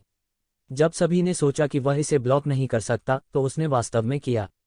जून डिंगटियन का चेहरा और भी भद्दा था। उन्होंने सहज रूप से लंबी कृपाण से भयावह खतरा महसूस किया। यहाँ तक कि उनके महान दिव्यसार ने भी एक तीव्र खतरे को महसूस किया। उसके शिष्य अचानक सिकुड़ गए। उनकी जागृत स्मृति में उन्हें यह अनुभूति हुई। यह एक हत्यारा भगवान था। यह सोचकर उसकी आंखें अचानक बदल गईं। यह एक निर्विवाद तथ्य था कि देवता जादुई थे। हालांकि सभी देवताओं के पास एक हत्यारा भगवान नहीं था। ऐसा इसलिए था क्योंकि एक हत्यारे भगवान का आधार यह था कि उसने एक भगवान का वध किया था। तभी वह एक हत्यारे भगवान की आभा धारण कर सकता था। सभी देवता सहज रूप से ऐसी आभा से भयावह खतरे को महसूस कर सकते थे। यह एक प्रकार का उपकरण था जो वास्तव में दुनिया के सबसे अच्छे जैविक देवताओं के लिए खतरा बन सकता था। किसी भी भगवान की पहली प्रतिक्रिया जिसने एक हत्यारे भगवान को देखा, उसे नष्ट करना था, जब तक कि यह उनके अपने हाथों में न हो। क्योंकि भगवान दुनिया के सबसे शक्तिशाली प्राणी थे, यहाँ तक कि देवताओं में भी बहुत से ऐसे नहीं थे जिन्होंने दूसरे देवताओं का वध किया था। अंधेरे के भगवान को मारने के लिए वह दोनों पक्षों के साथ पीड़ित हो गया। अंधेरे के भगवान का निधन हो गया और उनकी आत्मा लगभग नष्ट हो गई। पुनर्जन्म के लिए उनकी आत्मा का केवल एक निशान बचा था। इस समय उन्हें अचानक एहसास हुआ कि यह कृपाण उनके लिए इतना बड़ा खतरा क्यों थी। यह एक खतरा था जो उनकी आत्मा की गहराइयों से आया था। यह सोचते ही उसका रंग और भी भद्दा हो गया। कोई भी हत्यारे भगवान की शक्ति की कल्पना कर सकता है। यह एक देवता की हत्या भी कर सकता है। उसके जैसे देवता के तथाकथित पुनर्जन्म की बात तो छोड़ ही दीजिए। वह हत्यारे भगवान के एक भी वार का सामना नहीं कर सका। ऐसा लग रहा था कि येज़िवेन कई कारणों से इस लंबे ब्लेड की पूरी ताकत का इस्तेमाल नहीं कर पा रही थी। हालांकि यह अभी भी उसे एक पल में गंभीर रूप से घायल करने के लिए पर्याप्त था। इससे वह हक्का बक्का रह गया, भले ही वह स्पष्ट रूप से जानता था कि एक शिवेन की बहुत संभावना है। गहन जीवन स्तर पर किसी के लिए कसाई ईश्वर शस्त्र को नियंत्रित करना इतना आसान कैसे हो सकता है? एक सीमा जरूर थी। वह अपने पिछले जन्म में एक देवता था और कहा जा सकता है कि वह बहुत ज्ञानी है। भले ही उन्होंने अपनी स्मृतियों को पूरी तरह से नहीं जगाया था, फिर भी उनके क्षितिज सामान्य लोगों की तुलना में बहुत व्यापक थे। उसने पल भर में हर तरह का हिसाब कर लिया था। वह एक सटीक यंत्र की तरह थे। हालांकि भले ही वह जानता था कि एक शिवेन एक मजबूत मोर्चा खोल सकती है, फिर भी उसने जुआ खेलने की हिम्मत नहीं की। वह एक देवता का अवतार था और उसका स्वभाव किसी और की तुलना में महान था। क्या शर्त लगाने की जरूरत थी कि ये शिवेन वास्तव में एक मजबूत मोर्चा बना रही थी? इसके अलावा चून की लाश क्यों ये आदमी गंभीर रूप से घायल हो गया था। भले ही ये शिवेन एक मजबूत मोर्चा बना रहा हो, उन दोनों के लिए उसे मारना बहुत मुश्किल होगा। वे उसके द्वारा वापस काटे भी जा सकते हैं। मिनोटॉर की आंखें भी हैरत से भर गईं। वह नहीं जानता था कि उसे अभिनय करना चाहिए या नहीं। क्यों आदमी की लाश की बात करें जो गंभीर रूप से घायल था, अब किसी ने उसकी परवाह नहीं की। उसका आधा शरीर सड़ चुका था।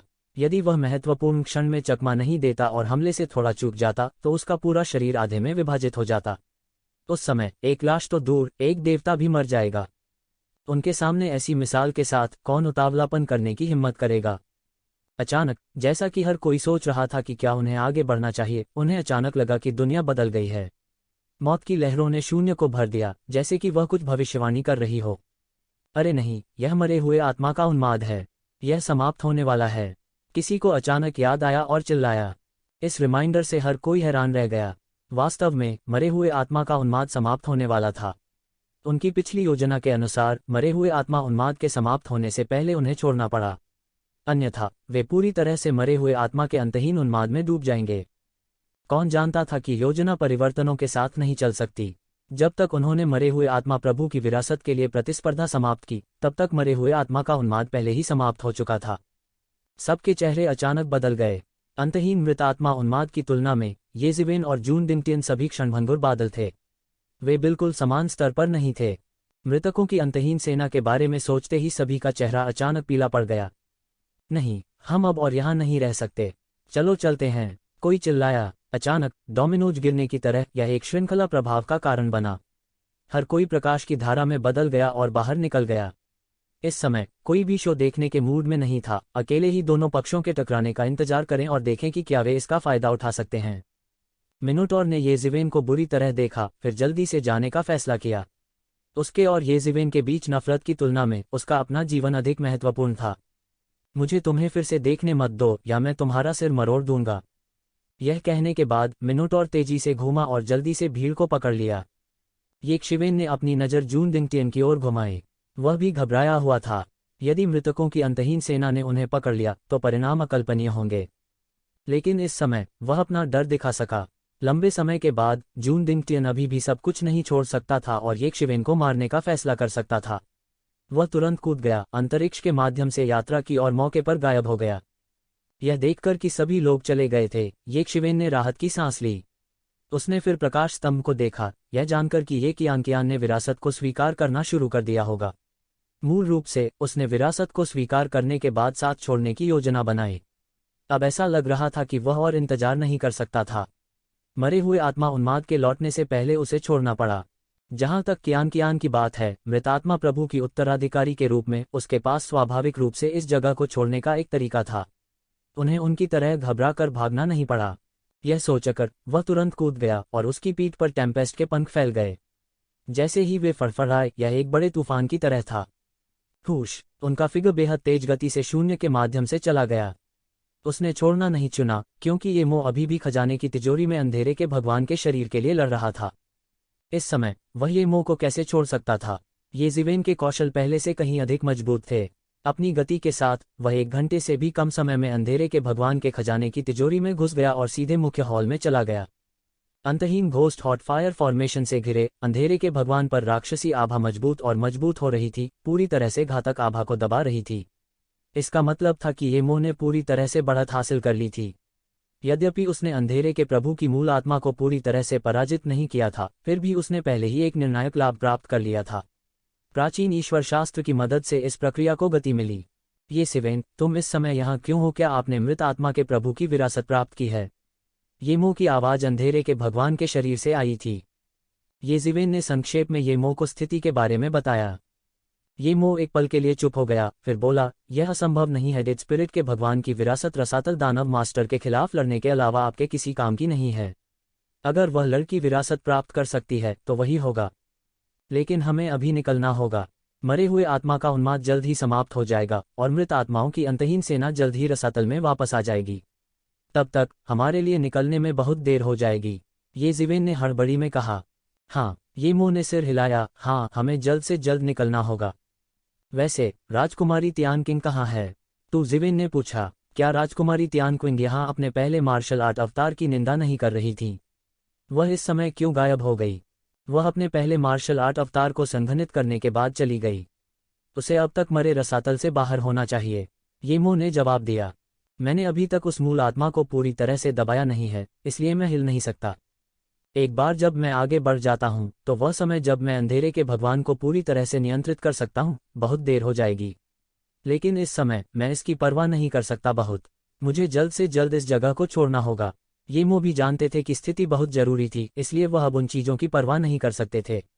आपने घोस्ट हॉट फायर फॉर्मेशन के रहस्य को पूरी तरह से समझ लिया है। अब इस घोस्ट हॉट फायर फॉर्मेशन को इकट्ठा करने का सही समय है। आपके लिए निस्संदेह यह सुरक्षा की एक अतिरिक्त परत है। हाँ, येजिवेन ने सिर हिलाया। बाहरी दुनिया में घोस्ट हॉट फायर फॉर्मेशन को अनमोल माना जाता था। इतने सारे घोस्ट हॉट फायर द्वारा गठित गठन का उल्लेख नहीं करना, भले ही वह अधूरा था, उसका मूल्य बस अथाह था। वास्तव में मरे रसातल की इस यात्रा से सबसे बड़ा लाभ डेमन कॉलिंग बैनर नहीं था, बल्कि यह घोस्ट हॉट फायर फॉर्मेशन था। सक्रिय होने पर संपूर्ण गठन एक रक्षात्मक खजाना था।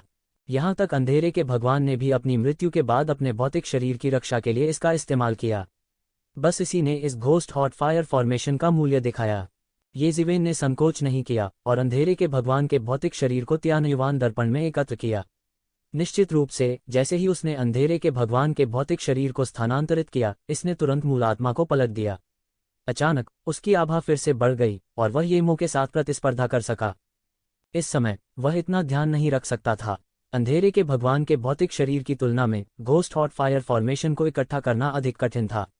अगर येजिवेन ने घोस्ट हॉट फायर फॉर्मेशन के रहस्य को नहीं समझा होता तो वह घोस्ट हॉट फायर फॉर्मेशन को इकट्ठा नहीं कर पाता। फिर भी येजिवेन ने अभी भी अपने शरीर में घोस्ट हॉट फायर फॉर्मेशन को पूरी तरह से अवशोषित करने के लिए आधा घंटा बिताया।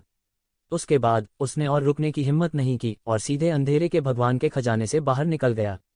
हालांकि जैसे ही वह अंधेरे के भगवान के खजाने से बाहर निकला, उसने देखा कि मृत आत्माओं का ज्वार अभी शुरू हुआ था। अंतहीन डेड स्पिरिट उन्माद अभी शुरू ही हुआ था। हर जगह डेड स्पिरिट क्रूर जीव मरे हुए रसातल के बाहर से लौट आए और नीचे उड़ गए।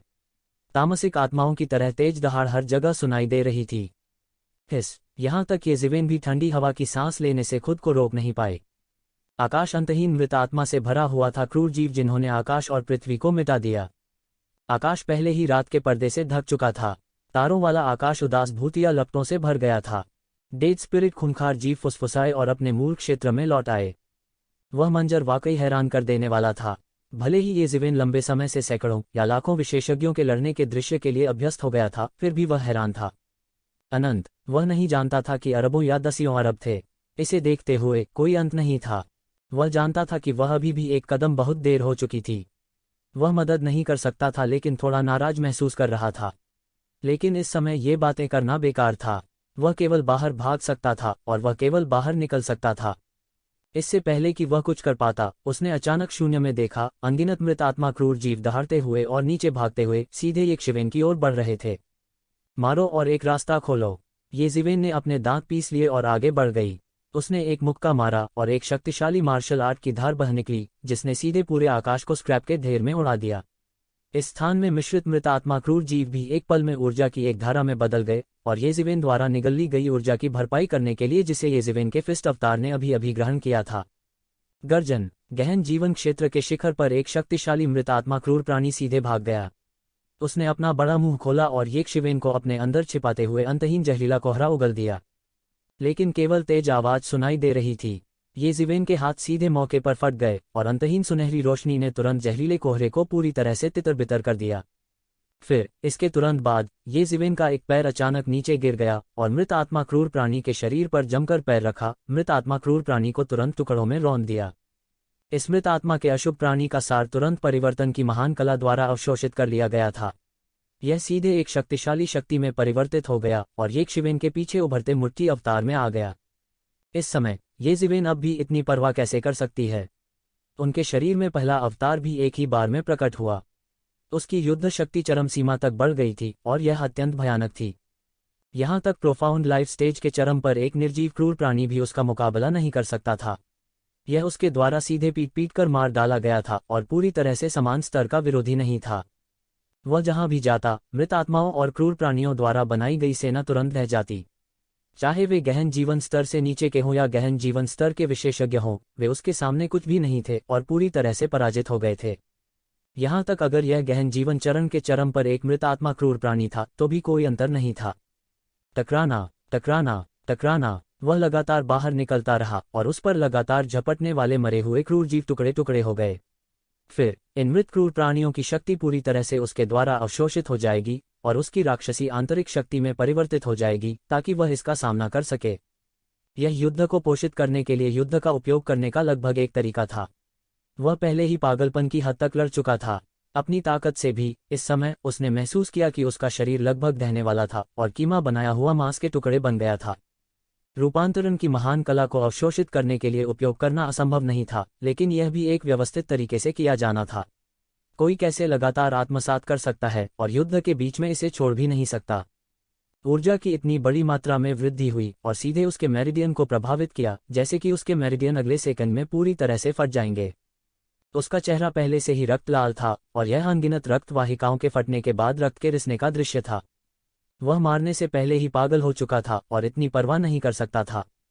हालांकि इस बात की बहुत संभावना थी कि इस राक्षसी आंतरिक शक्ति द्वारा उसे मौत के घाट उतार दिया जाएगा। अगर वह अपनी पूरी ताकत से नहीं लड़ता तो उसे डर था कि वह इस मरे हुए रसातल में पूरी तरह से दब जाएगा। मैं मरे हुए रसातल में दफन नहीं होना चाहता, मैं नहीं। वह दहाड़ता रहा पर उसके हाथ बिल्कुल भी धीमे नहीं हुए। उसके पीछे स्टॉर्म विंग्स सीधे फैल गए और सीधे एक तूफान में बदल गए और मरे रसातल के शीर्ष की ओर उड़ गए। इस मरे हुए रसातल में पहले से ही कई मरे हुए खूंखार जीव थे। अब उल्लेख नहीं करने के लिए, जब मरे उन्माद पूरी तरह से वापस आने वाला था तो यह बस घनी तरह से भरा हुआ था और सभी निकास अवरुद्ध थे। यहाँ तक अगर यह बचने के लिए ही था तो वह केवल अपनी पूरी ताकत से लड़ने का विकल्प चुन सकता था और वह इमेजेंस इमॉर्टल एक्सटर्मिनेटिंग सेबर का उपयोग भी नहीं कर सकता था। जैसा कि जून डिंगटियन ने अनुमान लगाया था, कैसे ये जिवेन बिना किसी प्रतिबंध के इमेजेंस इमॉर्टल एक्सटर्मिनेटिंग सेबर का उपयोग करने में सक्षम हो सकती है। यहाँ तक कि उसने जो युद्ध शक्ति का उपभोग किया था वह अभी अपने चरम पर नहीं लौटी थी।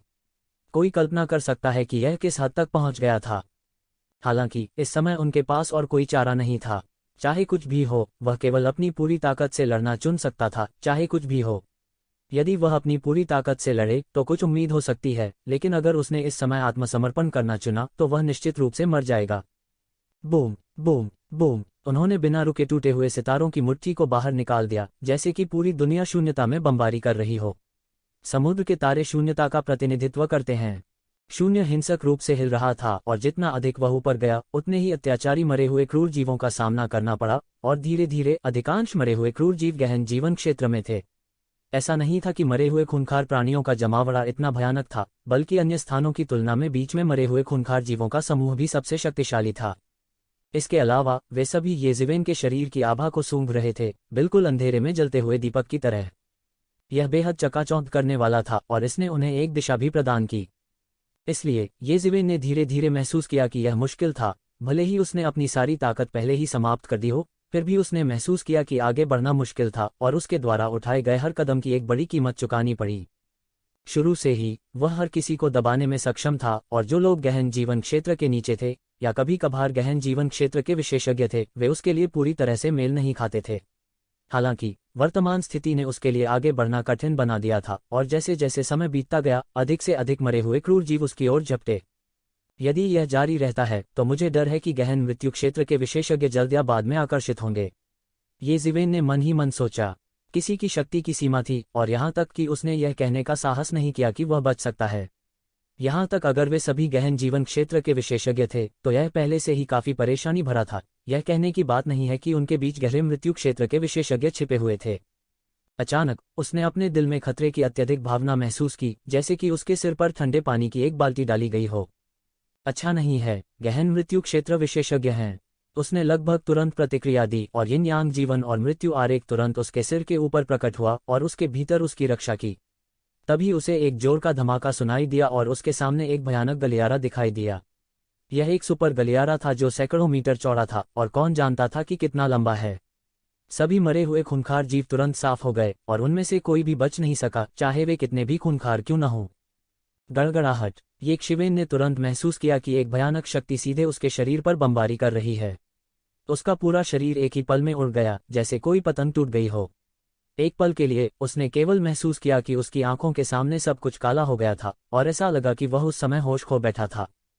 यदि प्रबुद्ध मन प्राचीन वृक्ष के लिए अपने मन को स्थिर करने के लिए नहीं होता तो वह सिर्फ एक पल के लिए होश नहीं खोता, बल्कि पूरी तरह से होश खो देता। डीप डेथ रियलम विशेषज्ञ कितना भयावह था। दालान के अंत में एक अतुलनीय विशाल कंकाल था। उसका असली रूप क्या था यह पता नहीं चल सका, लेकिन वह जमीन पर पड़ा था। इसकी खाली आंखें गहरे हरे रंग के विल ओ द विस्प से भरी हुई थीं, जिससे यह अतुलनीय रूप से भयानक लग रहा था। यह अतुलनीय रूप से डरावना लग रहा था और इसके शरीर पर अंतहीन घातक आभा तुरंत बढ़ गई थी। आसपास का स्थान उसकी घातक आभा से विकृत हो गया था और पहले से ही मृत्यु के साम्राज्य की तरह एक अतुलनीय रूप से विशाल आभा पूरी तरह से बना चुका था। यह कंकाल राक्षसी जानवर जमीन पर पड़ा था, जबकि आसपास के दुष्ट जीव भी डर के मारे जमीन पर पड़े थे। उन्होंने इस राक्षसी जानवर के कंकाल के पास जाने की हिम्मत नहीं की। उनके लिए एक गहरा मृत्यु क्षेत्र का कंकाल राक्षसी जानवर सभी दुष्ट प्राणियों के राजा की तरह था और बेहद डरावना था। इससे बनने वाली आभा ने अन्य दुष्ट प्राणियों को पूरी तरह से अपने वश में कर लिया था। यहाँ तक गहन जीवन अवस्था के शिखर पर मौजूद लोग भी कोई अपवाद नहीं थे, क्योंकि वे बिल्कुल भी प्रतिकार करने में असमर्थ थे। यह बिल्कुल अलग स्तर के जीवन जैसा था। इसने एक मूलभूत दबाव बनाया जो आत्मा से इन निम्न स्तर के दुष्ट प्राणियों के प्रति उत्पन्न हुआ। ये जीवेन लगातार हवा में उड़ते रहे और लगातार उन दुष्ट प्राणियों से टकराते रहे जो समय पर चकमा नहीं दे सकते थे, उन्हें तुरंत धूल में बदल दिया। इस हमले के कारण उसे पूरी तरह से चक्कर आने लगे और उसका पूरा शरीर लगभग टुकड़े टुकड़े हो गया था। इस समय वह मदद नहीं कर सका, लेकिन फूट फूट कर हंसा। भले ही उसने पहले गहन मृत्यु अवस्था की ताकत का अनुमान कैसे लगाया हो, उसने यह भी सोचा था कि उसे अपना पहला मार्शल अवतार बनाने के बाद एक गहन मृत्यु अवस्था विशेषज्ञ के खिलाफ प्रतिस्पर्धा करने की उम्मीद थी। हालांकि जब उसने वास्तव में एक का सामना किया तो उसने पाया कि उसके और एक गहन मृत्यु अवस्था विशेषज्ञ के बीच अभी भी एक बड़ा अंतर था। यह अंतर किसी ऐसी चीज से बहुत दूर था जिसे एकल मार्शल अवतार बनाकर पूरा किया जा सकता था। शायद यह संभव हो सकता है अगर उसने 9 मार्शल अवतार बनाए। हालांकि इस समय उसके पास इतना सोचने का समय नहीं था। वह बमुश्किल अपने शरीर को आकाश में स्थिर करने में कामयाब रहा और लगभग आधी दूरी तक उड़ान भरने के बाद फिर से डेथ सोल रसातल में लगभग धराशायी हो गया। उसने अपने मुंह के कोने पर खून के निशान मिटा दिए और अपने शरीर पर लगी चोटों को दबा दिया। उसकी आंखें तेजी से ठंडी हो गईं और उसने अपना सब कुछ देने का फैसला किया। अन्यथा वह इन दुष्ट प्राणियों की अंतहीन खोज से कैसे बच पाएगा। इस समय उसके शरीर की स्थिति अब आशावादी नहीं थी। इससे भी अधिक भयावह बात यह थी कि वह पहले से ही यह महसूस कर सकता था कि उसके चारों ओर कुछ गहरे मृत्यु चरण के मरे हुए जीव दिखाई दे रहे थे, जैसे कि वे गुप्त रूप से उस पर जासूसी कर रहे हों। सिर्फ एक मरे हुए जीव ने उसे महसूस कराने के लिए पहले से ही पर्याप्त था, जैसे कि उसका जीवन पूरी तरह से खतरे में था। इसके अलावा उसके चारों ओर कुछ गहरे मृत्यु चरण के मरे हुए जीव इकट्ठे हुए थे। यह उसे अनंत लानत के लिए सुपुर्द करने के लिए पर्याप्त था। इसके अलावा जैसे जैसे समय बीतता जाएगा, अधिक से अधिक गहरा मृत्यु चरण मरे हुए जीव उसके पास आ रहे होंगे। संपूर्ण डेड सोल रसातल के भीतर स्वाभाविक रूप से कुछ गहन मृत्यु चरण के मरे हुए जीव होंगे। अन्यथा विभिन्न बड़े गुड डेड सोल रसातल से इतना भयभीत नहीं होंगे। इस बिंदु पर कोई नहीं जानता था कि कितने गहन मृत्यु चरण के मरे हुए जीव थे। यही कारण था कि वे इतने डरावने थे। यहाँ तक वर्तमान येज़िवेन के लिए भी एक अकेला प्राणी उसे नष्ट करने के लिए पर्याप्त था। गर्जन। कंकाल राक्षसी जानवर दहाड़ता रहा। इसकी आंखें बर्फ जैसी ठंडी और भावहीन थीं। इसने अपना मांस रहित निचला जबड़ा खोला और एक लंबी गर्जना छोड़ी। अपना आक्रमण करने ही वाला था। हालांकि इस समय इसे अचानक आसमान से उतरता हुआ एक अभूतपूर्व दबाव महसूस हुआ। भले ही यह क्रूर और अत्याचारी था, इसने तुरंत एक बड़ी दहशत महसूस की। यह एहसास कुछ ऐसा था जिससे सभी परिचित थे। यह एक स्वर्गीय क्लेश की भावना थी। ऐसा लगा कि उसे अचानक कुछ एहसास हुआ है और वह चकमा देना चाहता है। हालांकि यह पता चला कि यह पहले ही बहुत देर हो चुकी थी। एक शक्ति ने पहले ही उस पर मजबूती से ताला लगा दिया था। गर्जन, तेज गर्जना के साथ एक विशाल बादल तेजी से आकाश में संघनित हो गया। हजारों मील के दायरे में सभी मृत आत्माएं और खूंखार जीव सभी जगह बंद थे। स्वाभाविक रूप से येज़िवेन भी उनमें से एक थी। लगभग तुरंत ही उसने महसूस किया कि वह स्वर्गीय प्रतिशोध की चेतना द्वारा बंद कर दिया गया था। दूसरे शब्दों में, चाहे वह कहीं भी भागे, यह बेकार होगा। इसके अलावा स्वर्गीय प्रतिशोध उसके द्वारा शुरू किया गया था, इसलिए उसके लिए बचना असंभव था। आसमान में काले बादल छा गए। भीतर अनगिनत बिजलियां झिलमिला उठीं। यह बेहद भयावह नजारा था। यह स्वर्गीय दाव की चेतना थी। स्वर्गीय क्लेश की उपस्थिति ने तुरंत अधिक से अधिक क्रूर मरे हुए आत्माओं और क्रूर प्राणियों को चकमा देने के लिए दौड़ रहे थे। उन्होंने लगभग तुरंत ही स्वर्गीय क्लेश की बाधा को महसूस किया। ये मरे हुए आत्माएं और क्रूर जीव दुनिया की सबसे अंधेरी ऊर्जा से पैदा हुए थे, इसलिए वे स्वर्गीय क्लेश की चरम यान की शक्ति से सबसे ज्यादा डरते थे। इस समय उन्होंने आने की हिम्मत नहीं की। डेड स्पिरिट्स और खूंखार जीवों के अलावा जो ढके हुए थे, उनमें से लगभग सभी तुरंत भाग गए। यहां तक deep death stage and dead furious beasts का नुकसान भी कोई अपवाद नहीं था। गहरे मौत के चरण के बारे में भूल जाओ। मरे हुए क्रूर जानवर, भले ही वह भगवान थे, अगर वे स्वर्ग को चुनौती देना चाहते थे तो केवल मौत उनकी प्रतीक्षा कर रही थी। यदि उन्हें भी बंद कर दिया जाता तो स्वर्गीय क्लेश की शक्ति कई गुना बढ़ जाती और यह उन्हें पूरी तरह से दफनाने के लिए पर्याप्त होता। यह मानव एक स्वर्गीय क्लेश ट्रिगर करने की हिम्मत करता है। तुम्हारी हिम्मत कैसे हुई? वह मौत को दावत दे रहा है। क्या उसे लगता है कि उसके पास ऐसे ही एक आसान समय होगा? इन मरे हुए आत्माओं और खूंखार प्राणियों में कुछ शक्तिशाली प्राणी थे जो लगातार विचारों का आदान प्रदान कर रहे थे। कुछ गुस्से में थे, जबकि अन्य एक अच्छा शो देखने का इंतजार कर रहे थे। हालांकि कुछ भी हो, उनमें से कोई भी इस मानव के बारे में आशावादी नहीं था। आखिरकार राक्षसी जानवर का कंकाल शामिल था। एक गहन मृत्यु अवस्था विशेषज्ञ के शामिल होने से एक गहन मृत्यु अवस्था विशेषज्ञ की शक्ति से मेल खाने के लिए स्वर्गीय क्लेश की शक्ति कई गुना बढ़ जाएगी। क्या इसका मतलब यह नहीं होगा कि वह निश्चित रूप से मर जाएगा? गहरा जीवन चरण विशेषज्ञ चाहे कितना भी मजबूत क्यों न हो, उसके लिए गहन मृत्यु चरण के स्वर्गीय क्लेश को सहन करना असंभव था। यह वास्तव में मौत को प्रणाम करना होगा। वे मदद नहीं कर सके लेकिन कुछ दया महसूस की। हालांकि यह मानव केवल गहन जीवन अवस्था में था, उसके शरीर से निकलने वाली रक्ताभा कुछ ऐसी थी जो गहन मृत्यु अवस्था के कई विशेषज्ञों के पास भी नहीं थी। यदि वे उसे खा सकें तो यह उनके लिए अवश्य ही लाभदायक होगा। उन्होंने कभी नहीं सोचा था कि लौटने के बाद उनका सामना इतने शक्तिशाली मानव से होगा। हालांकि यह अफसोस की बात थी कि वे सभी स्वर्गीय क्लेश से नष्ट होने वाले थे। आकाश में काले बादलों को देखकर उनकी आंखों में अतुलनीय भय भर आया। साथ ही वे अत्यंत भयभीत थे। अगणित बिजलियां काले बादलों के भीतर संगलित और संघनित होकर तुरंत 18 प्रकार के अस्त्र शस्त्रों का निर्माण कर रही थीं। इनके अलावा उन्होंने विभिन्न प्रकार के असाधारण क्रूर जानवरों का भी निर्माण किया। वास्तव में उनमें से कई प्राचीन खूंखार जानवर थे जो पहले ही विलुप्त हो चुके थे। इस समय उनकी आध्यात्मिक छापों को इतिहास की लंबी नदी से स्वर्गीय दाव द्वारा वापस खींच लिया गया था। इसे देखकर वे अब केवल स्वर्गीय क्लेश से भयभीत नहीं थे। इसके बजाय वे येज़िवेन द्वारा पूरी तरह से हैरान थे। यह मानव वास्तव में किस प्रकार का राक्षस था? यह स्वर्गीय क्लेश कुछ ऐसा था जिसे उन्होंने पहले कभी नहीं देखा या सुना नहीं था।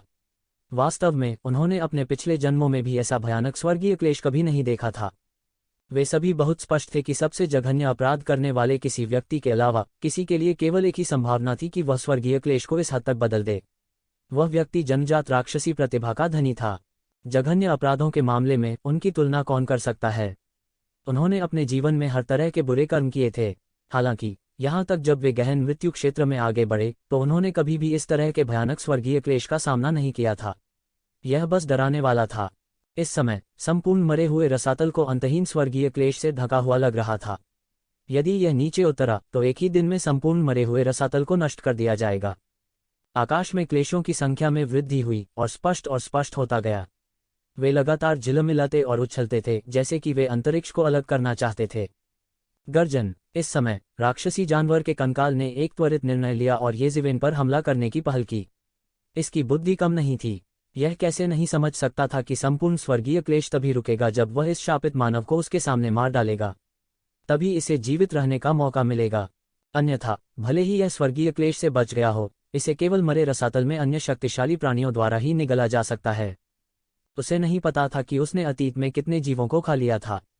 यह इस तरह खत्म नहीं होना चाहता था, इसलिए यह केवल पहल कर सकता था और पहले इस बववा को मार सकता था। जो भी हो, येज़िवेन गहन जीवन क्षेत्र में केवल एक बच्चा था। इसकी तुलना में अभी भी बहुत बड़ा गैप था। हुश, राक्षसी जानवर का कंकाल लगभग तुरंत ही उसके सामने प्रकट हो गया। इसने सीधे अपने विशाल पंजों को उठाया और येशिवेन पर चढ़ गया। इसी समय उसके पीछे से ध्वनि अवरोध को तोड़ते हुए एक हिंसक ध्वनि आई। इसके अलावा इसने एक राक्षसी ध्वनि तरंग बनाई जो येशिवेन की ओर फैल गई। हालांकि यह सब राक्षसी जानवर के कंकाल की गति के साथ नहीं रख सका। कोई सोच सकता था कि यह कितनी तेज थी। यदि कोई सामान्य व्यक्ति इसका सामना करता तो शायद वे एक पल में दुखद रूप से मर जाते। हालांकि इस महत्वपूर्ण क्षण में येशिवेन ने आखिरकार प्रतिक्रिया व्यक्त की। उसके सिर के ऊपर जीवन और मृत्यु के यिन यांग आरेख ने तुरंत उसकी रक्षा की।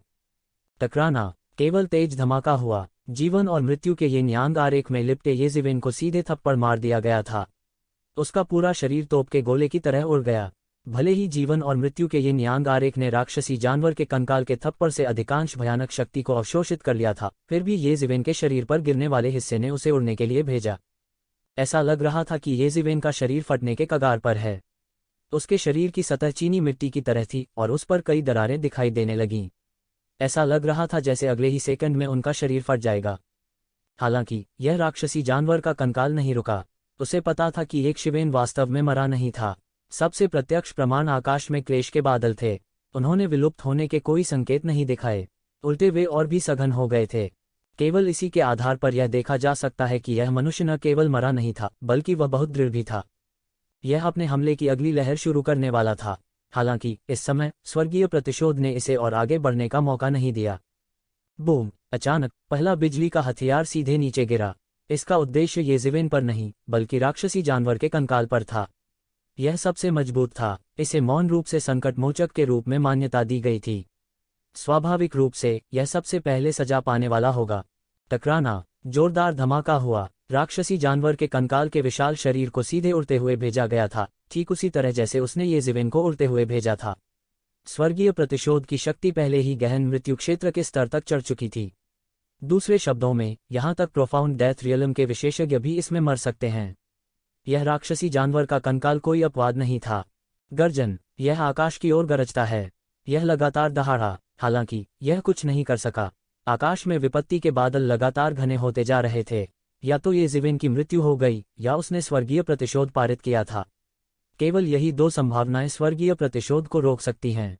टकरा जाना, हवा में किसी चीज के टूटने की तेज आवाज सुनी जा सकती थी। इसने अन्य सभी ध्वनियों को कवर किया। तब सारा आकाश नाना प्रकार के अस्त्र शस्त्रों से आच्छादित हो गया। स्वर्गीय प्रतिशोध ने एक पल में पूरे आकाश को ढंक दिया था। इस संसार का प्रत्येक प्राणी इसी में समाया हुआ है। अंतरिक्ष पूरी तरह से स्वर्गीय प्रतिशोध द्वारा नष्ट कर दिया गया था। उसके अनगिनत हिस्से गिर चुके थे। कई गहन जीवन क्षेत्र और यहां तक गहन जीवन क्षेत्र क्रूर जीव एक पल में मारे गए। वे तुरंत हरे धुएं के बादल में बदल गए। उन्हें चीखने का भी मौका नहीं मिला। यह गहन मृत्यु क्षेत्र का स्वर्गीय प्रतिशोध था। इसे रोकना उनके लिए संभव नहीं था। इस समय कई गहन मौत के दायरे के क्रूर जीव जो दूर से देख रहे थे, उन्हें लगा कि उनके दिल डर से कांप रहे हैं। यह अकल्पनीय था। गहन मृत्यु क्षेत्र में आगे बढ़ने के लिए स्वर्गीय प्रतिशोध वास्तव में इस स्तर तक चढ़ गया था। भले ही राक्षसी जानवर का कंकाल इसका हिस्सा था, यह इतना भयावह नहीं होता अगर यह इस तथ्य के लिए नहीं होता कि स्वर्गीय प्रतिशोध असामान्य था।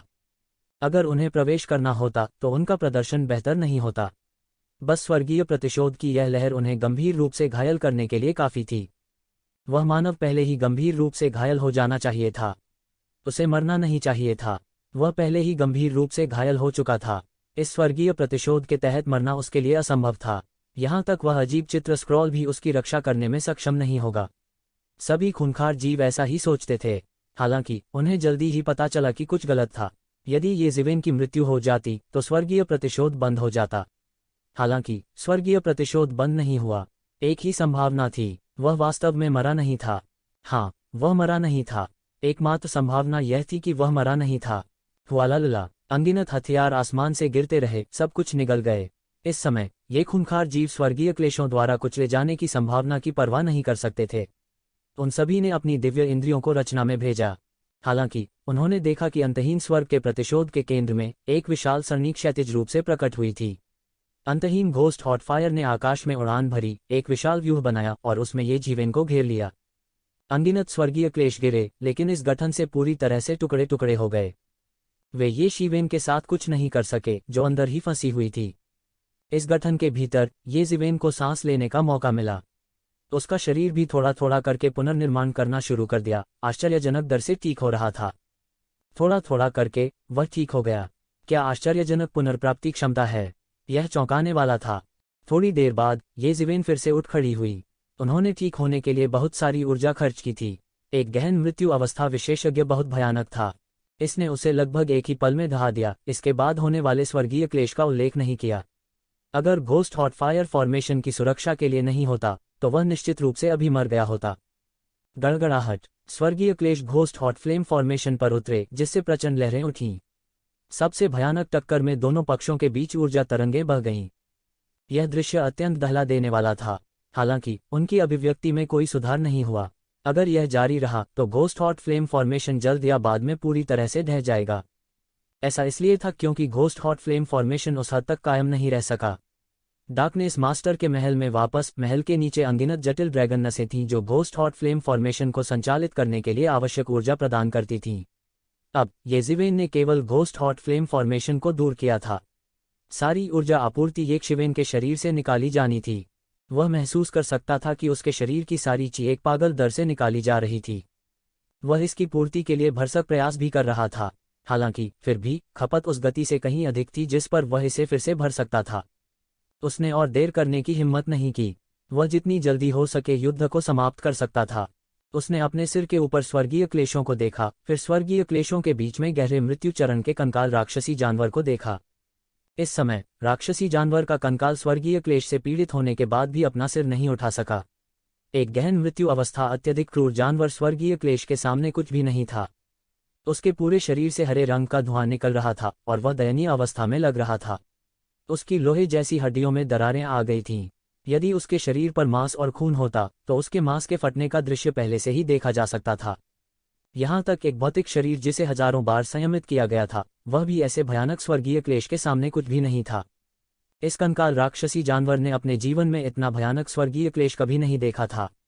भले ही स्वर्गीय क्लेश ने इसके कारण अपने स्तर को बढ़ा दिया हो, अगर यह एक सामान्य स्वर्गीय क्लेश होता, भले ही इसने अपने स्तर को बढ़ा दिया होता, यह इतने कम समय में इसे इतनी गंभीर रूप से घायल करने में सक्षम नहीं होता। क्या यह मनुष्य मेरे सामने विकृत है?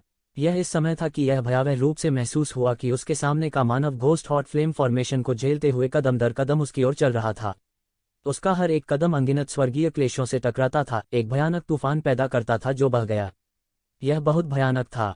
बूम बूम बूम, हिंसक विस्फोटों की एक श्रृंखला शुरू हुई। बहुत से लोग जो इस लड़ाई पर ध्यान दे रहे थे, उनकी अक्ल ठिकाने से डर गई थी। यह घोस्ट हॉट फ्लेम फॉर्मेशन बेहद शक्तिशाली था।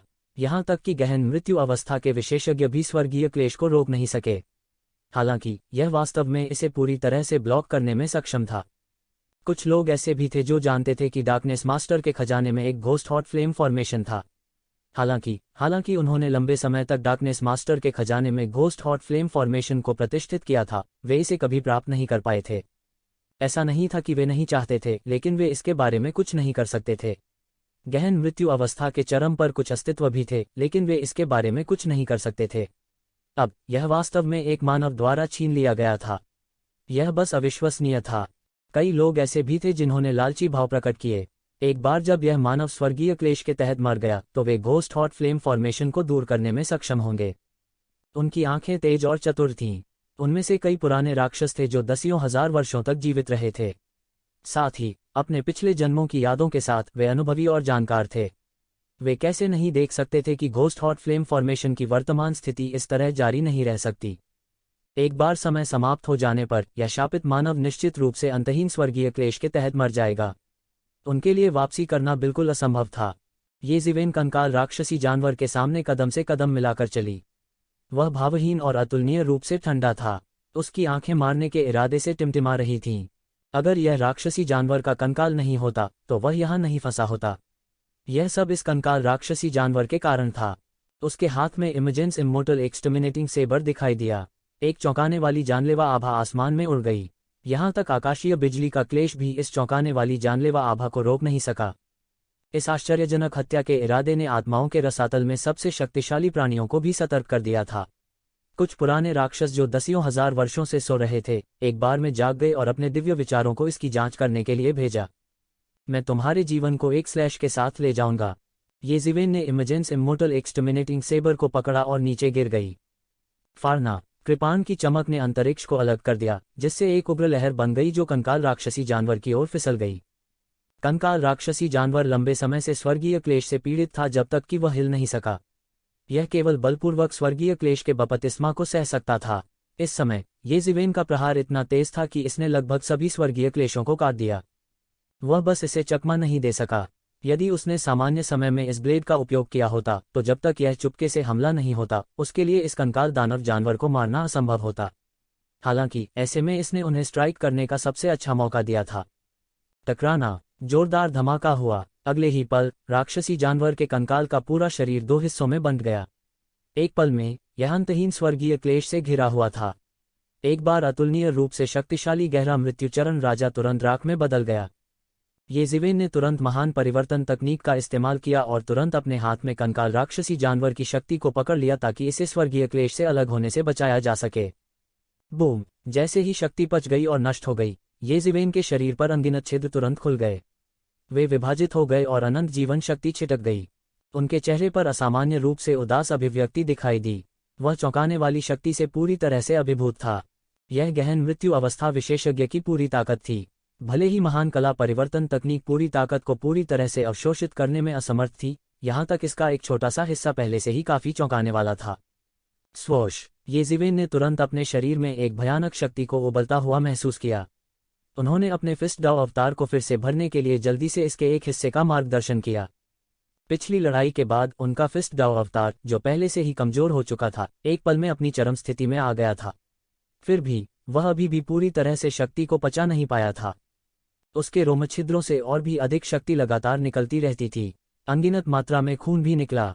यह केशिकाओं के तुरंत फटने का परिणाम था। उसके शरीर के सभी आंतरिक अंगों से खून बह रहा था। यह बिजली के कारण पूरी तरह से फटने का नतीजा था।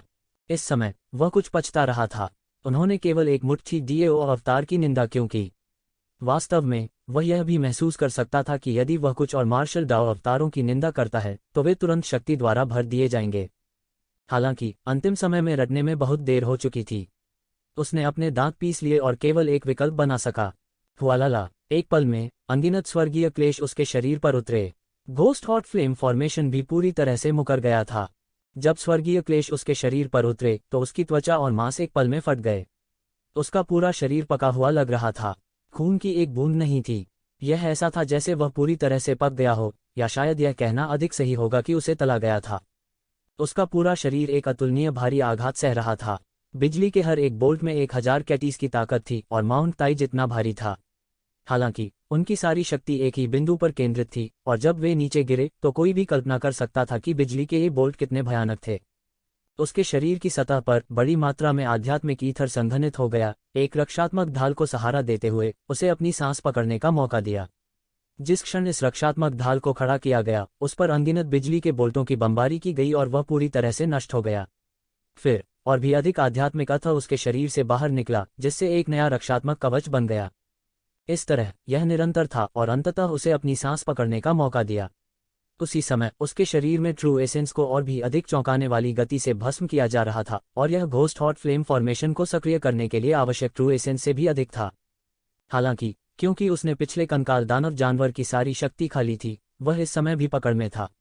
अन्यथा वह अपनी शक्ति के भरोसे टिके रहने में सक्षम नहीं होता। वह केवल इसका विरोध करने का विकल्प चुन सकता था। पकड़ना। वह अपने दांत भींचता रहा और सहता रहा। अनगिनत ची ने लगातार संघर्ष किया और विस्फोट किया। हालांकि उसने लगातार ची रक्षात्मक कवच को खड़ा किया, फिर भी कुछ शक्ति उसके शरीर में संचारित हो जाएगी। 1 या 2 बोल्ट कुछ भी नहीं थे। हालांकि जब बिजली के अनगिनत बोल्ट गिरे तो उसे लगा जैसे उसके शरीर की सभी हड्डियां भयानक शक्ति से बिखरने वाली हैं।